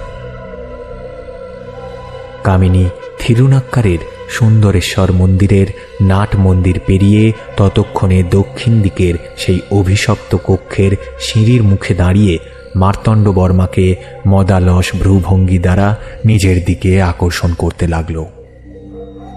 নেশাগ্রস্তের মতো মার্তণ্ড বর্মাও দিক বিদিক জ্ঞানশূন্য হয়ে ভুলে গেলেন তিনি কোথায় এসে উপস্থিত হয়েছেন। তিনি যে অতীতে লক্ষ্মীরাজ কুদুম্ব বর্মার সময় ঘটে যাওয়া সেই অভিশপ্ত স্থানে এসে উপস্থিত হয়েছেন, যেখানে একদিন তার পূর্বপুরুষের রক্ত ঝরেছিল। তিনি ক্রমশ কামিনীর সাথে মিলিত হওয়ার বাসনায় অন্ধ হয়ে পদার্পণ করলেন সেই অভিশপ্ত কক্ষে।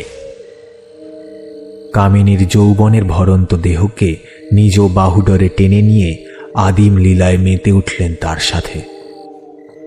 কামিনী আর ত্রিবাঙ্কুর পতি যখন অন্তঃপুর থেকে থিরুনাক্কারের উদ্দেশ্যে রওনা হন, তখন তাদের অজান্তেই আরও কয়েকজন তাদের অনুসরণ করে থিরুনাক্কার মন্দিরে প্রবেশ করেছিল। তা তাদের কেউই টের পায়নি। কামিনী ও রাজা মার্তণ্ড বর্মা যখন গভীরভাবে পরস্পরকে আলিঙ্গনরত, এমন সময় তাদের কক্ষের সম্মুখে উপস্থিত হয় একটি অবয়ব। কামিনী তার কাম নেশায় আর এক কালো জাদুর হার দ্বারা মার্তণ্ড বর্মাকে বশীভূত করে, যার দরুন আজিনাল তিরুনেল মার্তণ্ড বর্মা থিরুনাক্কার মন্দিরে এসে পৌঁছয়। মন্দিরের সেই দীর্ঘদিন রুদ্ধ হয়ে পড়ে থাকা অভিশপ্ত কক্ষটি এক লহমায় কিভাবে সুসজ্জিত রূপ নেয় তা চিন্তা করার শক্তি তার লোপ পায়। তিনি শুধু তার কাঙ্ক্ষিত কামিনীর মোহগ্রস্ত হয়ে পড়েন। রতিশোক লাভের আগে রাজনকে এক নেশা ভরা কণ্ঠে কামিনী বলে ওঠে, রাজন, আপনি আপনার প্রেয়সীর জন্য একটি কাজ সমাধা করতে পারবেন? আমি ত্রিবাঙ্কুর পতি। তুমি কিছুদিন বাদে এ রাজ্যের পট্টরানী হবে। বলো কামিনী, তোমার জন্য আমায় কি করতে হবে? তেমন কিছু নয় রাজন, একটা সামান্য পাথর এনে দিতে পারবেন? কি পাথর চাই তোমার বলো? হিরে, জহরাত, পদ্মরাগ, মণি, পোকরাজ, কি চাই তোমার বলো? এখনই তোমার পদতলে এনে হাজির করব আমি। কামিনী তার নেশা ধরানো হাসি হেসে বলে, সেসব আমার কিছুই চাই না রাজন। আপনি আমার কাছে সবচেয়ে মূল্যবান। এই কক্ষের দক্ষিণ ভাগে নাট মন্দির অতিক্রম করলে সুন্দরেশ্বরের মন্দিরের পেছনে আরও একটি ছোট মন্দির পড়বে ঠিক পাহাড়ের খাদের পাশে।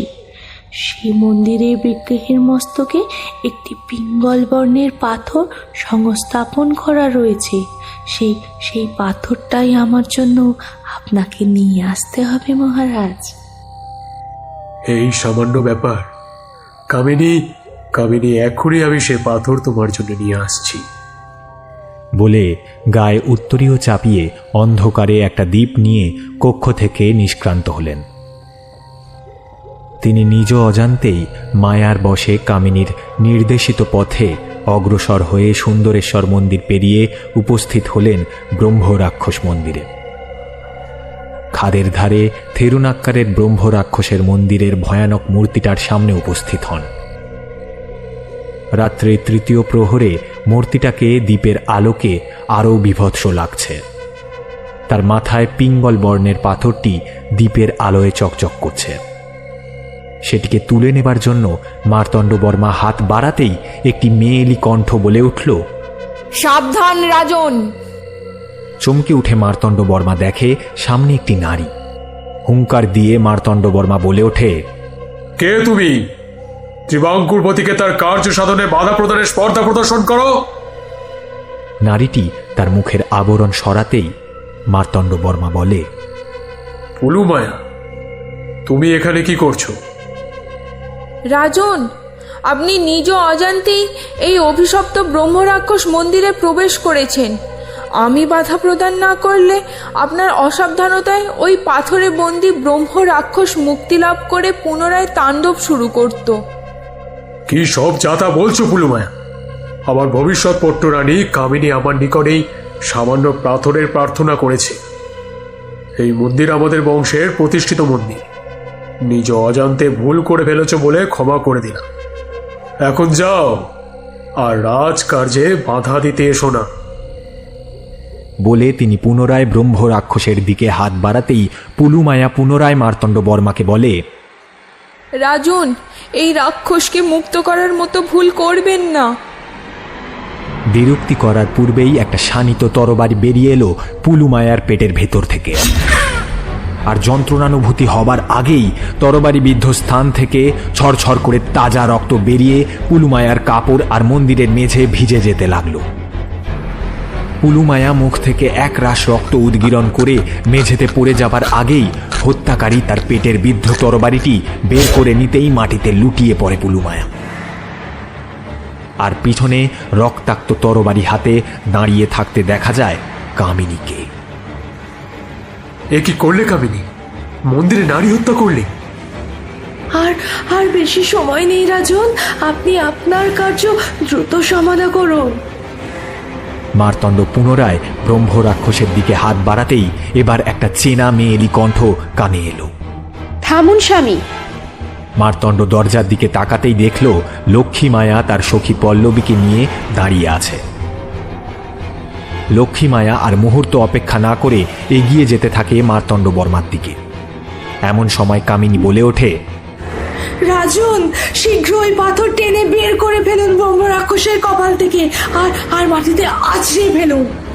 কামিনীর কথা মতো মার্তণ্ডবর্মা ব্রহ্ম রাক্ষসের কপাল থেকে পিঙ্গল বর্ণের পাথরটি টেনে বার করে নিতে উদ্যত হয়। তখনই লক্ষ্মী মায়া এক প্রকার দরজার সামনে তরবারি হাতে দণ্ডায়মান কামিনীকে উপেক্ষা করেই ছুটে আসে মার্তণ্ডবর্মার নিকট। রাজাকে প্রতিহত করতে তার গলার কালো হারটা ধরে একটা টান মারতেই সেটা ছিঁড়ে গিয়ে কালো পুঁথিগুলো মাটিতে ছড়িয়ে পড়ে সাথে সাথেই জ্বলে ছাই হয়ে যায়। আর তখনই একটা দমকা বাতাসের সাথে মার্তণ্ডবর্মার উপর থেকে কালো জাদুর বন্ধন কেটে যায়। এতদিনের সাজিয়ে রাখা ছক উল্টে যাওয়ায় ক্রোধে অগ্নিমূর্তি কামিনী সেই তরবারি ছুঁড়ে দেয় লক্ষ্মী মায়ার দিকে। আবার এই কক্ষে রক্তপাত ঘটল। প্রচণ্ড আর্তনাদ করে উঠল লক্ষ্মী মায়া। ব্রহ্ম রাক্ষস মন্দিরের বাইরে থেকে কামিনীর শানিত রক্তাক্ত তরবারি আঘাত হানল লক্ষ্মী মায়াকে লক্ষ্য করে। এমন সময় সখীকে বাঁচানোর জন্য বুক পেতে দিলেন পল্লবী। তরবারি এসে আঘাত হানল লক্ষ্মী মায়ার বদলে পল্লবীর বুকে। পল্লবীর হৃৎপিণ্ড এফোর ওফোর করে দিল কামিনীর তরবারি। পল্লবী একটি মাত্র শব্দ উচ্চারণ করল, ব্রহ্ম রাক্ষস। তারপরেই তাকে দেখে লক্ষ্মী মায়া চিৎকার করে উঠল। সখীর মৃতপ্রায় দেহটি ধরে মাটিতে বসে পড়ল। আর ঘটনার আকস্মিকতায় ব্রহ্ম রাক্ষসের মূর্তির মাথায় রাখা পিঙ্গল পাথরটি আলগা হয়েই ছিল, তবে এবার সেটা মাটিতে পড়ে ভেঙে খান খান হয়ে গেল। সাথে সাথেই একটা বড় কালো ছায়া রাক্ষসের অবয়ব নিয়ে সারা কক্ষ জুড়ে বিস্তার লাভ করতে লাগলো। তা দেখে কামিনী অট্ট হাসিতে ফেটে পড়ল।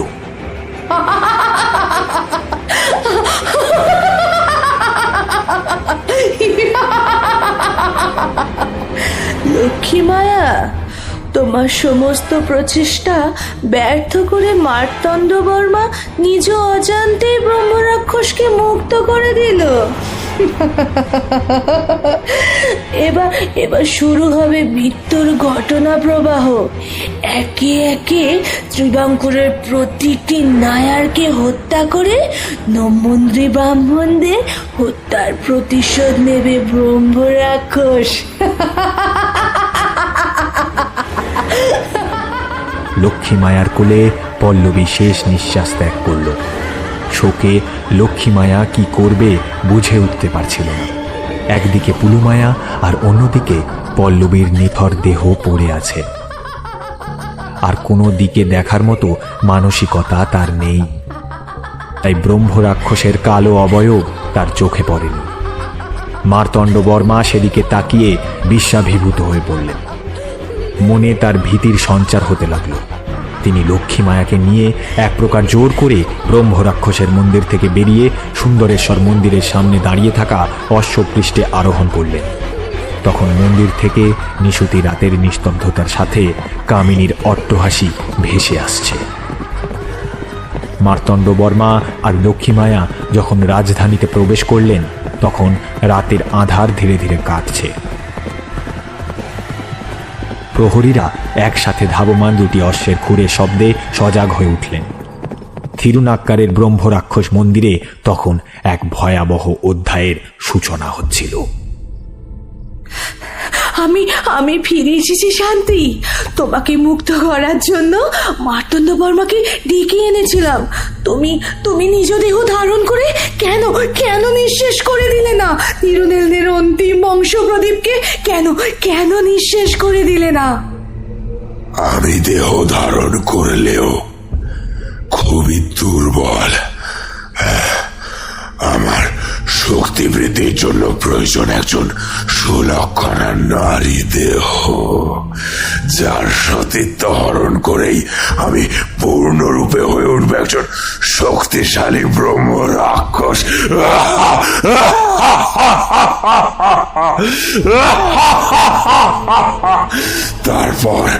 তারপরেই নায়ার গোষ্ঠী আর তিরুনেলদের ওপর আমার এতদিনে জমে থাকা প্রতিহিংসা চরিতার্থ করব।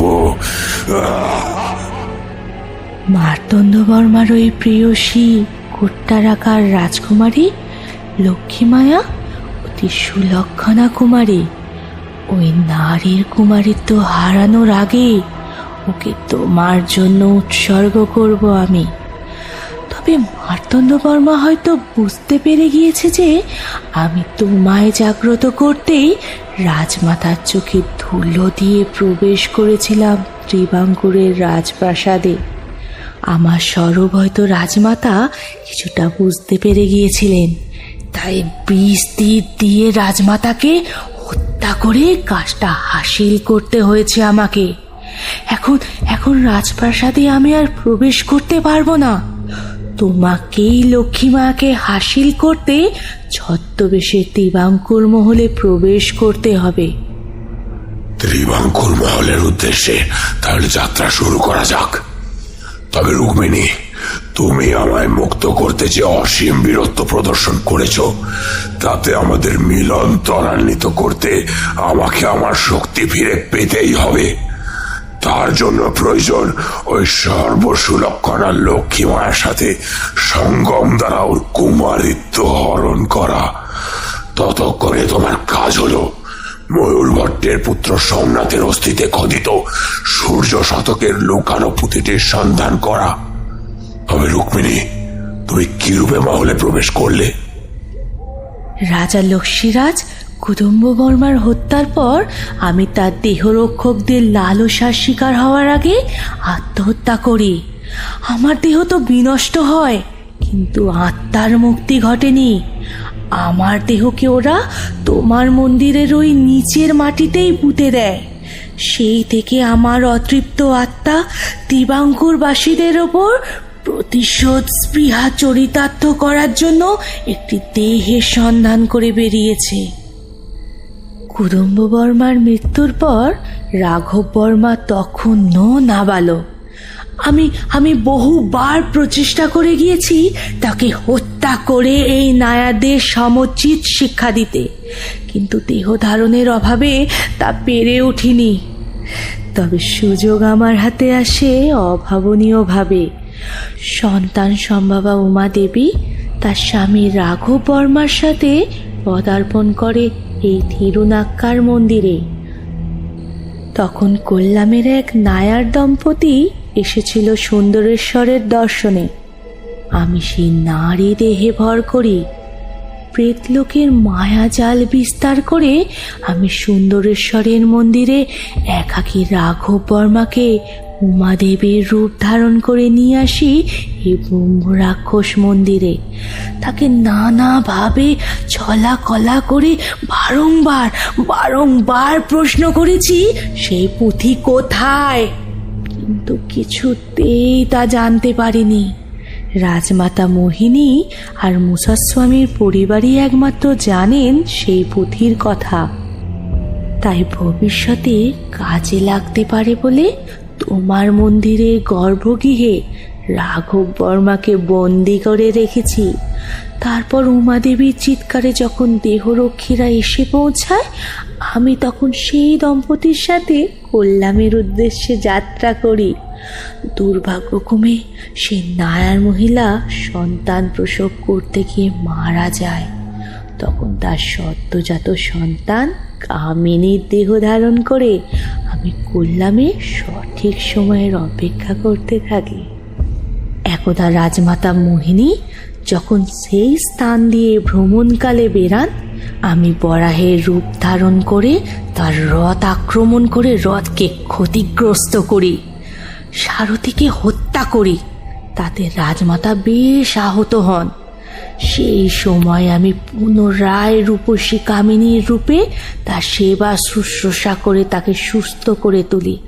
তিনি আমার রূপ ও সেবায় তুষ্ট হয়ে আমায় ত্রিবাঙ্কুর মহলে নিয়ে আসেন মার্তণ্ড বর্মার সাথে বিবাহ দেওয়ার জন্য। তবে রাজমাতা মোহিনী যে তার পৌত্রের সাথে তার কাঙ্ক্ষিত কন্যার বিবাহ দেবেন তা আন্দাজ করতে পেরেই তাকে বিষ তীর প্রয়োগ করে হত্যা করতে বাধ্য হই। তুমি সেই পুঁথিটির সন্ধান করো, আমি চললাম ত্রিবাঙ্কুর মহলের দিকে। আগামী অমাবস্যার পূর্বেই আমি যদি লক্ষ্মী মায়াকে কবজা করতে না পারি, তবে আর কোনোদিনই আমি ফিরে আসতে পারবো না গো, ফিরে আসতে পারবো না। না, পূর্বজন্মে আমাদের মিলন অসম্পূর্ণ থেকে গিয়েছিল। এ জন্মে আমাদের মিলন ঘটবেই, নচেত আমার আত্মা প্রেতজনিতে সারা জীবনের জন্য বন্দী হয়ে পড়বে। ব্রহ্ম রাক্ষসের কালো ছায়া কামিনীর দেহধারী রুক্মিণীর থেকে বিদায় নিয়ে ত্রিবাঙ্কুরের উদ্দেশ্যে রওনা দেয়। ত্রিবাঙ্কুরের আকাশ রাজমাতা মোহিনীর মৃত্যুর পর থেকেই কেমন থম মেরে রয়েছে। আজ সকাল থেকেই আকাশ মেঘে আচ্ছন্ন। ত্রিবাঙ্কুরবাসী দেখল আকাশে একটি কালো ধোঁয়ার সঞ্চারণ ঘটছে, আর তাদের ঘরের পালিত হাঁস মুরগিগুলো ছটফট করছে, আর গরু বাছুর ছাগলগুলো বিপদের আশঙ্কায় চিৎকার করতে লাগলো। কুকুরগুলো আকাশের কালো ধোঁয়ার দিকে তাকিয়ে করুণ শব্দে কাঁদতে লাগলো। সেই কালো ধোঁয়া সমগ্র ত্রিবাঙ্কুর মহলের ওপর ঘনীভূত হয়ে উঠল।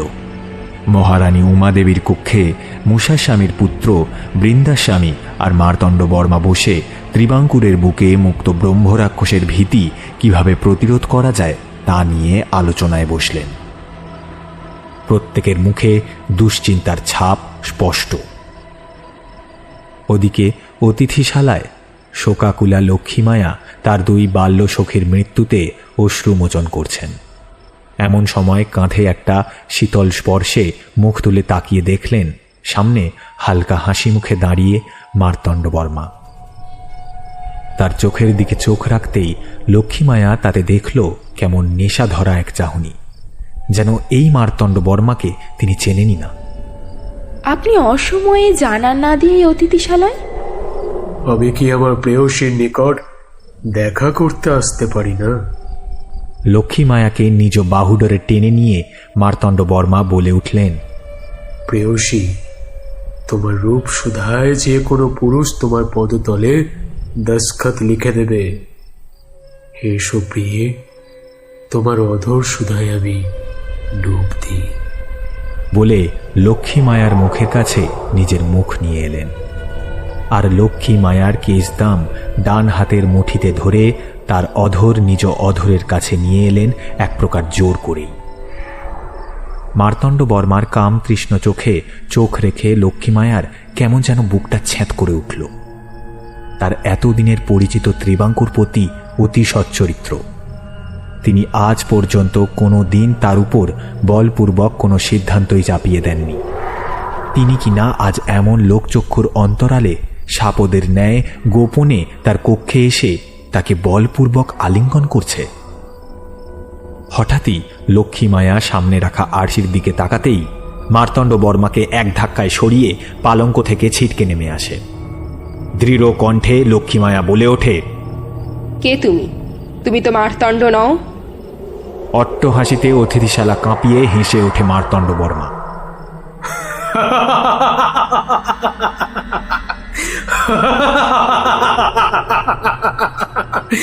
কি হলো, কি হলো প্রেয়সী? তুমি কি আমায় চিনতে পারছো না? হ্যাঁ, আমি ত্রিবাঙ্কুরপতি আজিনাল তিরুনেল মার্তণ্ডবর্মা, আর আগামী শিবরাত্রিতে তুমি হবে আমার পট্ট রানী। এসো, কাছে এসো। লক্ষ্মীমায়া আরশিতে তাকিয়ে দেখল সেখানে গৌরবর্ণ সুকুমার মার্তণ্ডবর্মার পরিবর্তে প্রতিফলিত হচ্ছে এক কদাকার রাক্ষসের ঘোর কৃষ্ণাকার ভীষণ দর্শন দেহ, যার মাথার পিছন থেকে বিছের মতো নেমে এসেছে একটা কুটুমি। কালো বর্ণের উপর শ্বেত উপবীতটি চোখে পড়ার মতো। লক্ষ্মীমায়ার মনে ভীতির সঞ্চার হলেও সাহস সঞ্চয় করে সে এক লাফে তার পার্শ্বস্থ তরবারিটি তুলে নিয়ে মুহূর্ত কাল বিলম্ব না করে খাপ উন্মোচন করে চকচকে অস্ত্র উঁচিয়ে বলে ওঠে, দেব দৈত্য মানব তুমি যেই হও না কেন, রুদ্রনাথের এই তরবারি তোমায় স্পর্শ মাত্র তুমি নিজ রূপ ধারণ করবে। এখনো সময় আছে, সত্য স্বীকার করো।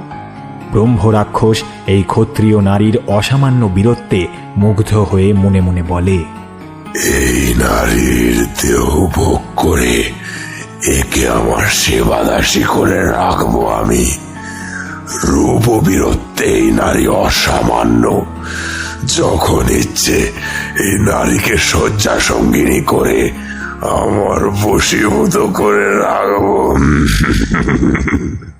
লক্ষ্মীমায়ার হুঙ্কারে বাইরে থাকা রক্ষকরা ছুটে এলো অতিথিশালায়। সেখানে মার্তণ্ডবর্মাকে দেখে তারাও অতীব বিস্মিত হল। ততক্ষণে মন্ত্রণালয়ে এই খবর মহারানী ও আসল মার্তণ্ডবর্মার কানে পৌঁছাতেই তারাও ছুটে এলেন অতিথিশালায়। তখন মার্তণ্ডবর্মাকে দেখে আঙুল উঁচিয়ে লক্ষ্মীমায়া বলে ওঠে, দেখুন স্বামী, আপনার ছদ্মবেশে এই পামর এই কক্ষে প্রবেশ করে আমার সাথে অসভ্যতা করতে উদ্যত হয়েছে। এই ভণ্ডকে সমুচিত শিক্ষা দিন। এখনই বন্দি করে এই ভণ্ডকে। রক্ষীরা অস্ত্র নিয়ে তাকে ধরতে গেলে নিমেষে নকল মার্তণ্ডবর্মার দেহ থেকে বেরিয়ে আসে কালো ধোঁয়ার আবরণ, আর নিমেষে ব্রহ্মরাক্ষস তার নিজ মূর্তি ধারণ করে। ব্রহ্মরাক্ষসের বিভৎস অবয়ব দেখে সেখানেই মহারানী উমাদেবী মূর্ছিত হয়ে ভূতলে পতিত হন। আর অট্টহাসি হেসে ব্রহ্মরাক্ষস গম্ভীর কণ্ঠে বলে ওঠে,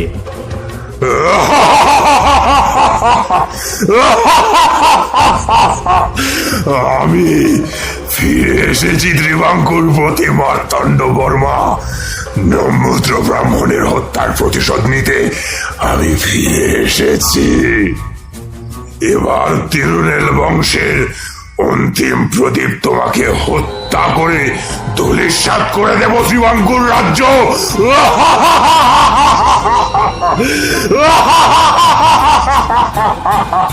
তোমাকে বলি দিয়ে আমি ব্রহ্ম রাক্ষসের অভিশপ্ত জীবন থেকে মুক্তি লাভ করব, আর এই সুলক্ষণা কন্যার সাথে সঙ্গমকুরের কুমারিত্ব নষ্ট করে একে চিরতরে আমার দাসী করে রাখবো। এর পবিত্র আত্মা দিয়ে রুক্মিণীকে পেটজনি থেকে উদ্ধার করব আমি। বলে কালো ধোঁয়ার আকারে বাতাসে মিলিয়ে যায় ব্রহ্মরাক্ষস।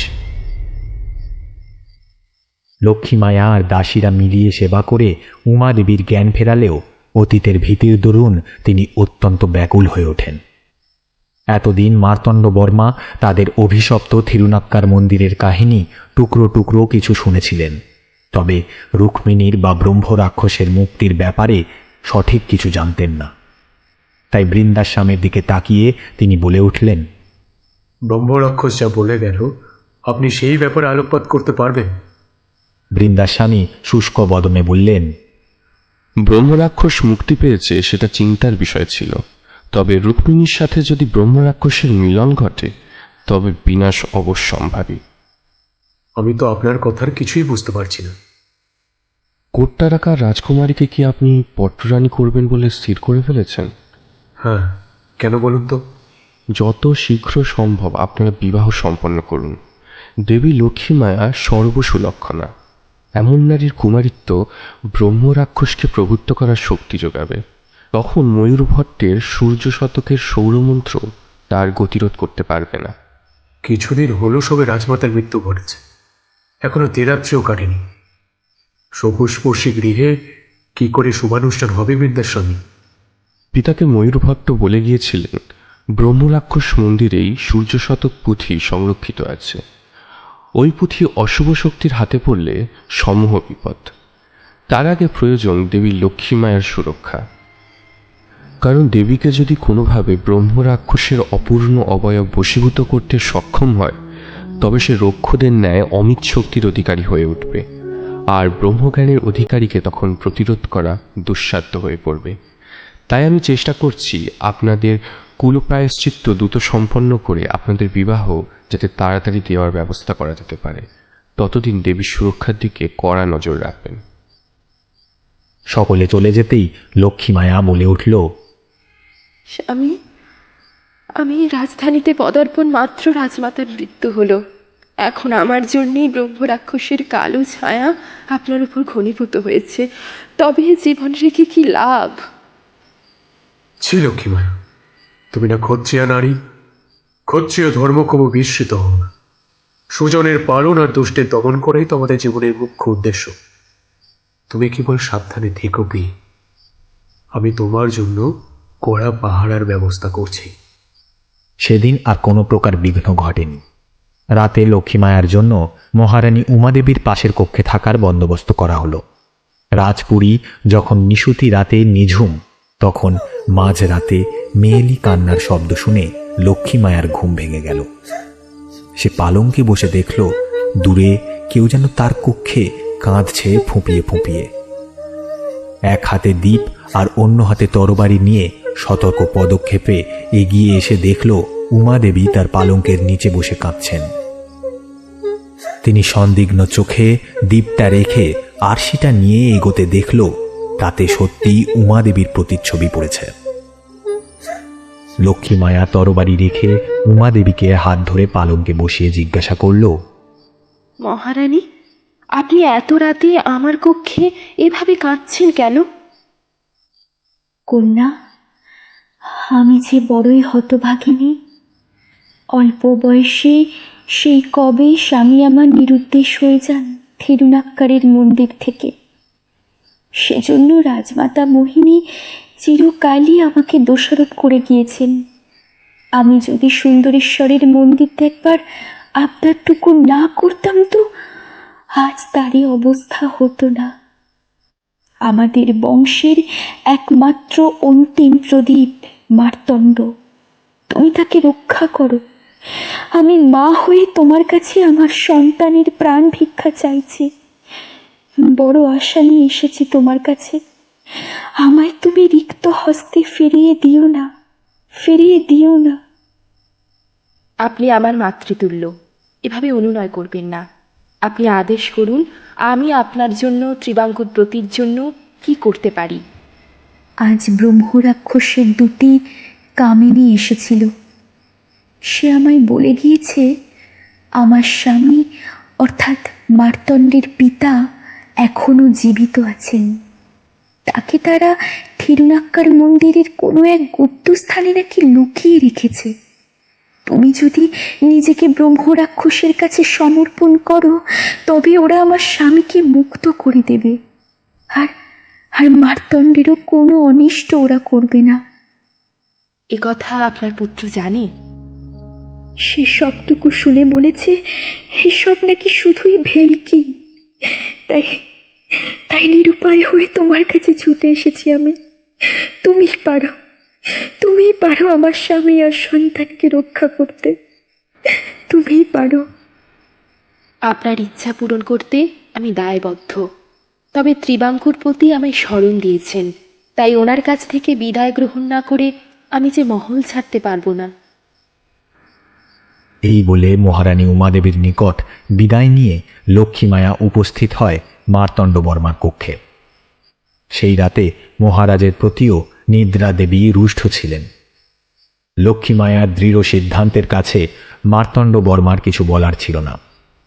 তাই স্থির হল পরদিন তিরুনেলদের কুলদেবতা পদ্মনাভের আশীর্বাদ নিয়ে লক্ষ্মীমায়া একাই রওনা দেবেন থিরুনাক্কারের উদ্দেশ্যে। আর রাঘব বর্মা ও মার্তণ্ড বর্মার জীবনের বিনিময়ে লক্ষ্মীমায়া নিজেকে বলি প্রদত্ত করবেন ব্রহ্মরাক্ষসের নিকট। মার্তণ্ড বর্মা তার প্রেয়সীর চিন্তায় মগ্ন হয়ে পড়লেন। বৃন্দার স্বামী লক্ষ্মীমায়াকে বিদায় জানানোর পূর্বে বললেন, দেবী, আপনার সাহস আর আত্মত্যাগ সর্বদা ত্রিবাঙ্কুরবাসী মনে রাখবে। শুধু এটুকু মনে রাখবেন, চক্ষুর পেছনে নিহিত থাকে প্রাণ ও ভোমরা। ত্রিবাঙ্কুরবাসী চোখের জলে লক্ষ্মীমায়াকে বিদায় করলেন। দেবী একটি অশ্বপৃষ্ঠে আরোহণ করে চললেন থিরুনাক্কার মন্দিরের দিকে। ওদিকে ব্রহ্মরাক্ষসের এতদিনের অভিপ্সা পূর্ণ হতে চলেছে। সেই আনন্দে থিরুনাক্কা পৈশাচিক অট্টহাসিতে কেঁপে কেঁপে উঠতে লাগল। লক্ষ্মীমায়া যখন থিরুনাক্কারে পৌঁছালেন তখন সূর্যাস্ত হয়েছে। তার গনগনে রূপে ব্রহ্মরাক্ষস ছটফট করতে লাগল। কামিনী গর্ভগৃহে বলির প্রস্তুতি নিচ্ছে। সেখানেই বন্দী মার্তণ্ড বর্মার পিতা বৃদ্ধ রাঘব বর্মা। লক্ষ্মীমায়াকে দেখে ব্রহ্মরাক্ষস এক ব্রাহ্মণ সন্তানের বেশে তর্তুমুণ্ডু পরনে প্রেমালিঙ্গন করে তাকে মন্দিরের সেই গোপন গর্ভগৃহের দিকে নিয়ে চললেন, যেখানে পৈশাচিক মতে আজ লক্ষ্মীমায়াকে সম্ভোগ করে তাকে বলি দিয়ে কামিনী আর ব্রহ্মরাক্ষস মুক্তি লাভ করবে। লক্ষ্মীমায়াও নির্বিকার চিত্তে ব্রহ্মরাক্ষসের সাথে এগিয়ে চললেন মন্দিরের গোপন গর্ভগৃহের দিকে।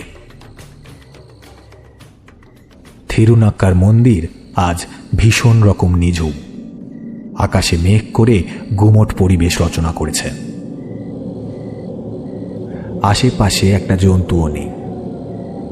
আসন্ন বিপদের সংকেতে তারা সকলে জঙ্গলে আত্মগোপন করেছে। কেবল কয়েকটা শকুন তীক্ষ্ণ চোখে চারপাশে নজর রাখছে। খুব ভালো করে পর্যবেক্ষণ করলে বোঝা যায় শকুনগুলো যেন যন্ত্রের মতো কারোর আজ্ঞা পালন করছে। প্রত্যেকের চোখগুলো কেমন যেন রক্তিম বর্ণের, আর মুখে যেন হিংস্র অভিব্যক্তি। গুমট পরিবেশে একটা পাতা পর্যন্ত নড়ছে না। মন্দিরের দক্ষিণ ভাগে নিস্তব্ধ পরিবেশের মধ্যে গম গম করছে পিশাচ মন্ত্র। রুক্মিণী জীবৎকালেই টের পেয়েছিল যে তার অভিসার বেশি দিন লোকচক্ষুর অন্তরালে থাকবে না। তাই সে কেশান্ত্রীর ভগিনীর সাথে গোপনে কালো জাদুর চর্চা করত। সে জানত তিরুনেল বংশের ওপর সুন্দরেশ্বরের কৃপা বিরাজমান। একমাত্র পিশাচতন্ত্রেই সে পাবে তার লক্ষ্যের সন্ধান। কেশান্ত্রীর ভগিনীর পরামর্শে তাই রুক্মিণী পিশাচদেবকে নিজ রক্ত আহুতি দিয়ে মৃত্যুর পর নিজের আত্মাকে বিক্রি করে দিতে প্রতিজ্ঞাবদ্ধ হয়েছিল। তবে আত্মহত্যার দরুন তার আত্মা প্রেতজনিতে আবদ্ধ হয়ে পড়ে। অন্ধকার পিশাচ জগৎ অবধি সে পৌঁছতে পারেনি। তাই নায়ার দম্পতির দেহ ধারণ করে রাঘব বর্মার প্রতি প্রতিহিংসা চরিতার্থ করতে চেয়েছিল। তবে পিশাচ জগতের নিয়ম অনুসারে কেবল উচ্চ বর্ণের নিখুঁত পুরুষের বলি ও রক্ষকুলজাত কোনো পুরুষের রক্ত ছিল আবশ্যক। তার জন্য হয়তো এতদিন অপেক্ষার প্রয়োজন হতো না, যদি না একটি অমাবস্যা তিথি সামনে উপস্থিত না হতো। এই বিশেষ অমাবস্যা 100 বছরে একবার আসে, যখন পিশাচদের ক্ষমতা বহু গুণ বৃদ্ধি পায়। পূর্বজন্মের অতৃপ্ত বাসনাকে পরিপূর্ণ করার জন্য ব্রহ্ম রাক্ষসের মুক্তিও তার কাছে ছিল আবশ্যক। এত বছর বহু প্রচেষ্টা করেও সে ময়ূরভট্টের সূর্য শতক পুঁথি উদ্ধার করতে পারেনি। তাই কৌশলে রাজমাতা মোহিনীকে বশ করে মার্তণ্ড বর্মার দ্বারা সে কার্য হাসিল করতে উদ্যত হয়েছিল। চূড়ান্ত মুহূর্তে লক্ষ্মীমায়া তার সমগ্র কৌশল ব্যর্থ করে দেওয়ায় তাকে মৃত্যুদণ্ড দিতে চেয়েছিল। তখনই কামিনীর তীক্ষ্ণ চোখ টের পায় এই সেই সুলক্ষণা নারী, যার প্রতীক্ষা সে এত বছর করে আসছে। ব্রহ্ম রাক্ষস লক্ষ্মীমায়ার দেহ সম্ভোগের পর যখন মুক্তি লাভ করবে, তখন তার রক্তের আহুতি ও রাঘব বর্মাকে পিশাচের উদ্দেশ্যে বলি দেওয়ার জন্য এত আয়োজন। এতে রুক্মিণীর আত্মাও যেমন মুক্তি পাবে, তেমন ব্রহ্ম রাক্ষসেরও মুক্তি ঘটবে। পিশাচ লোকে 2 আত্মা অমর হয়ে উঠবে। থিরুনাক্কার মন্দিরের দক্ষিণ দিকে ব্রহ্ম রাক্ষস মন্দিরের মূর্তির পেছন দিকের গুপ্ত কক্ষের ভেতর একটা ঘোরানো সিঁড়ি নেমে গিয়েছে নিচের গর্ভগৃহের অন্ধকার কুঠুরিতে। সেখানে একটি অদ্ভুত ষড়ভুজাকৃতি ছকের মধ্যে বৃদ্ধ রাঘব বর্মাকে শুইয়ে রাখা হয়েছে। ষড়ভুজের প্রতিটি কোণায় হলুদ সিঁদুর মাখানো 6টা পাতি লেবু রাখা আছে। তার সামনে জ্বলছে ধুনি। তার সামনে রাখা মরার মাথার খুলি, সুরা, বলিপ্রাপ্ত ছাগের কাটা মুন্ডু, একটি জ্বলন্ত মোমবাতি, শাল কাপড়ে মোড়া একটি ছোট্ট ভুরু পুতুল এবং আরও নানান কালো জাদুর সামগ্রী। ব্রহ্ম রাক্ষস লক্ষ্মীমায়ার করস্পর্শ করতে গেলে অভিমানিনী ক্ষত্রিয় নারী বলে ওঠে, আগে রাঘব বর্মাকে মুক্ত করো, তারপরই তুমি আমায় পাবে। ওই যে সামনের কুঠুরিতে ক্ষীণ আলো দেখা যাচ্ছে, সেখানেই তুমি রাঘব বর্মার সন্ধান পাবে। লক্ষ্মীমায়ার ঘাড়ে উষ্ণ নিঃশ্বাসের স্পর্শ পড়তেই সে চকিত হরিণীর মতো তার সকল ইন্দ্রিয়গুলোকে সতর্ক করে ফেলে। বিপদ আসন্ন জেনে পদ্মনাভর স্মরণ করে 1 কদম এগোতেই তার সামনে বাধা হয়ে দাঁড়ায় ব্রহ্ম রাক্ষস, যুবক কেজ শান্ত্রীর সুকুমার রূপে। ব্রাহ্মণ বেশেও তার রক্তিম চোখ থেকে কামনার রস যেন চলকে ওঠে। এক লহমায় লক্ষ্মীমায়ার ক্ষীণ কোটিদেশ 2 বাহুর দ্বারা বেষ্টন করে তাকে আলিঙ্গন করতে উদ্যত হয়। লক্ষ্মীমায়ার দেহ শক্ত হয়ে ওঠে। দূর থেকে কামিনীর বিড়বিড় করে জপ করা মন্ত্রের শব্দ কানে আসতে লাগল। ত্রিবাঙ্কুরের প্রাসাদে রাজা মার্তণ্ড বর্মা লক্ষ্মীমায়ার প্রস্থানের পর থেকেই গভীর চিন্তাগ্রস্ত হয়ে রয়েছেন। অস্থিরভাবে নিজ কক্ষে পদচারণা করছেন। বৃন্দাস্বামী তাকে মহল থেকে বের হতে নিষেধ করেছে। অশুভ অমাবস্যা পৃথিবীতে তার গ্রহণ লাগিয়েছে। সেই সাথে অশুভ শক্তির ক্ষমতাও দ্বিগুণ হয়ে উঠেছে। নিজের স্বার্থে তিনি এক নারীকে যে পরম বিপদের মুখে ঠেলে দিয়েছেন, সে কথা ভাবলেই মনটা তার বীরত্বে ধিক্কার দিয়ে উঠছে। তবে লক্ষ্মীমায়ার চরম বিপদ জেনেও বৃন্দাস্বামী তাকে একা ওই অভিশপ্ত থিরুনাক্কার মন্দিরে কেন যেতে দিলেন? পদ্মনাভপুরম থেকে কুলদেবতার মন্দির দর্শনের আগে বৃন্দাস্বামী একা লক্ষ্মীমায়ার সাথে কি এত জল্পনা করছিলেন? এই সব ভেবে তার উদ্বেগ ক্রমে বৃদ্ধি পেতে লাগল। হঠাৎ পালঙ্কের দিকে চোখ পড়তেই মার্তণ্ড বর্মা চমকে উঠলেন। কি লক্ষ্মীমায়া যে তার তরবারিটা এখানেই ফেলে গেছে, তবে তবে তার জীবন তো বিপন্ন। যতই বৃন্দাস্বামী নিষেধ করুক, তাকে যে লক্ষ্মীমায়াকে বাঁচাতে যেতেই হবে। তাই ছদ্মবেশে রাতের অন্ধকারেই অশ্বশালা থেকে নিজের অশ্ব নিয়ে রাজা মার্তণ্ডবর্মা বেরিয়ে পড়লেন থিরুনাক্কার মন্দিরের উদ্দেশ্যে। ত্রিবাঙ্কুর মহল থেকে কিছু দূর অগ্রসর হতেই তার পথ রোধ করে দাঁড়ালো আরও একটি অশ্ব। তিনি তাকে হুঁশিয়ার দেওয়ার আগেই তিনি অভিবাদন জানাতেই মার্তণ্ডবর্মা বিস্মিত হয়ে বলে উঠলেন, আপনি বৃন্দাস্বামী অসময়ে এখানে কি আমার গতিরোধ করবেন বলে উপস্থিত হয়েছেন? না মহারাজ, আমি মহারানী উমাদেবী আর প্রজাগণকে লক্ষ্মী মায়ের আহুতির বিনিময়ে যে ব্রহ্মরাক্ষস ধ্বংস হবে আর রাঘব বর্মা ফিরে আসবেন সেই আশ্বাসকে বিশ্বাসযোগ্য করতে সকলের সম্মুখে আপনাকে মহলে বন্দি থাকতে বলেছিলাম আজ রাতের জন্য। তবে আপনি বীর, আমি জানতাম দেবী লক্ষ্মী মায়ের বিপদ জেনে আপনি নিশ্চিন্ত হয়ে ঘরে বসে থাকতে পারবেন না। তাছাড়া আমাদেরও এবার যাওয়া প্রয়োজন। দুই অশ্বারোহী দ্রুত অশ্বচালনা করে এসে যখন থিরুনাক্কার মন্দিরে পৌঁছলেন, তখন রাত্রি নেমে এসেছে। নিস্তব্ধ পরিবেশে কামিনীর মন্ত্রোচ্চারণের শব্দ ক্ষীণ হলেও কানে আসছে। দুজন সতর্কভাবে সুন্দরেশ্বরের মন্দিরের দক্ষিণে ব্রহ্মরাক্ষস মন্দিরে প্রবেশ করলেন। সেখানে প্রদীপের ক্ষীণ আলোতেই মূর্তির পিছন থেকে কালো সুতোয় বাঁধা এক বান্ডিল অস্থি বার করে আনলেন বৃন্দাস্বামী। রাজন, লক্ষ্মী মায়াকে আমি এখানে আসার আগেই তার কর্তব্য বুঝিয়ে দিয়েছি। এখন পদ্মনাভই সহায়। আপনি ওই গুপ্ত সিঁড়িপথে গিয়ে রাঘব বর্মাকে উদ্ধারের প্রচেষ্টা করুন। রাজা মার্তণ্ডবর্মা পা টিপে টিপে ক্ষীণ আলোকের ধারা অনুসরণ করে গর্ভগৃহের সামনে যখন উপস্থিত হন, তখন সামনের দৃশ্য দেখে তার রক্ত গরম হয়ে ওঠে। এক নম্বুদ্রী ব্রাহ্মণ তার লক্ষ্মী মায়ার কোটিদেশ বেষ্টন করে তাকে আলিঙ্গন করতে উদ্যত। এখন ঠান্ডা মাথায় কাজ হাসিল করতে হবে।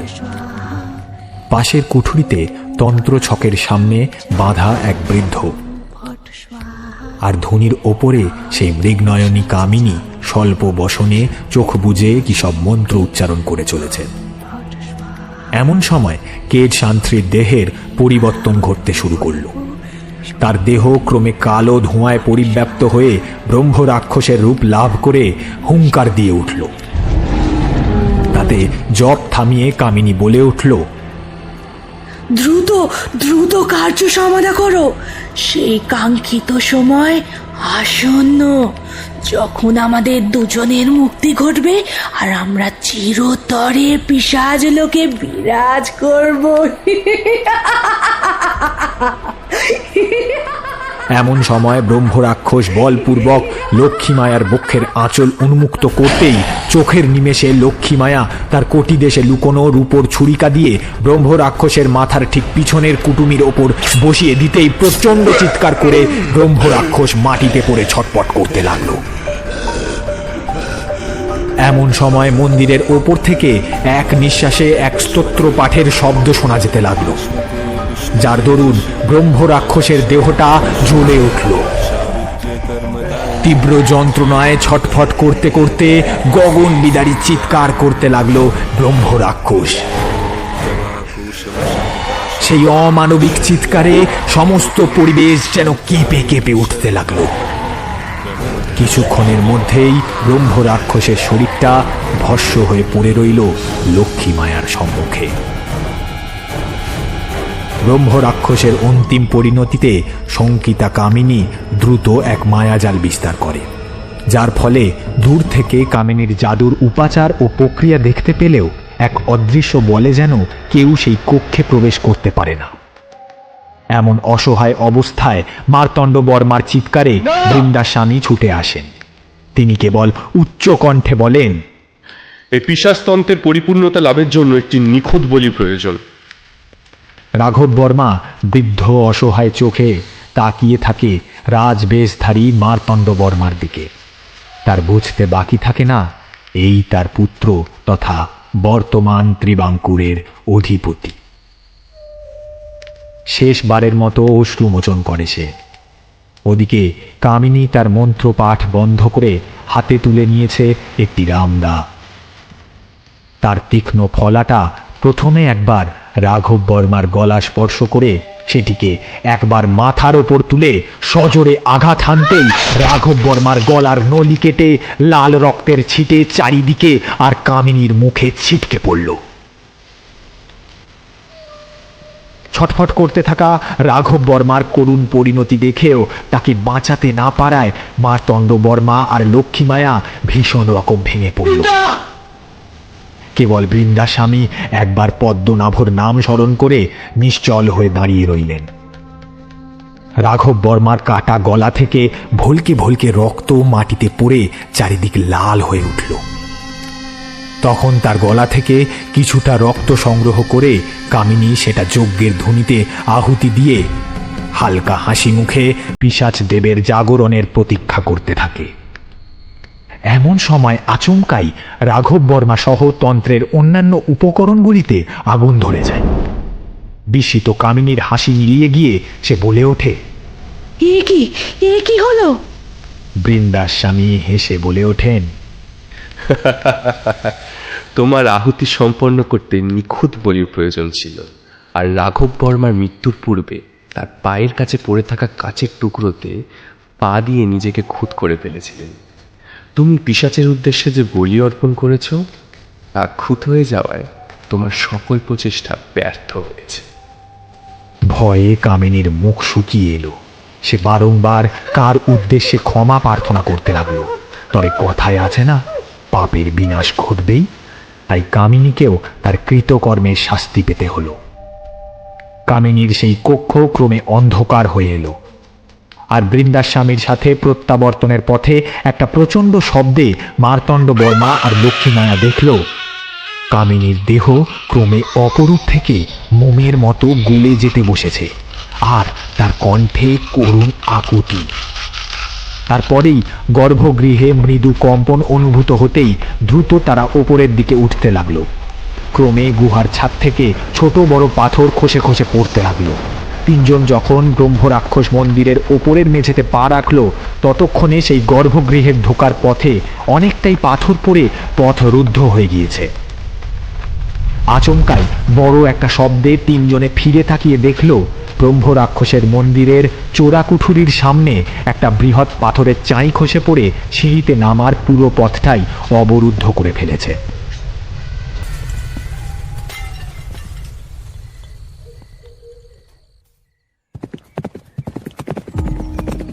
ত্রিবাঙ্কুরে ফেরার পথে বৃন্দাস্বামী সূর্য শতকের পুঁথিটি পেরিয়ারের নদীতে বিসর্জন দিয়ে দিলেন। সূর্যোদয়ের সাথে ত্রিবাঙ্কুরে যেন নতুন প্রভাতের সূচনা হলো।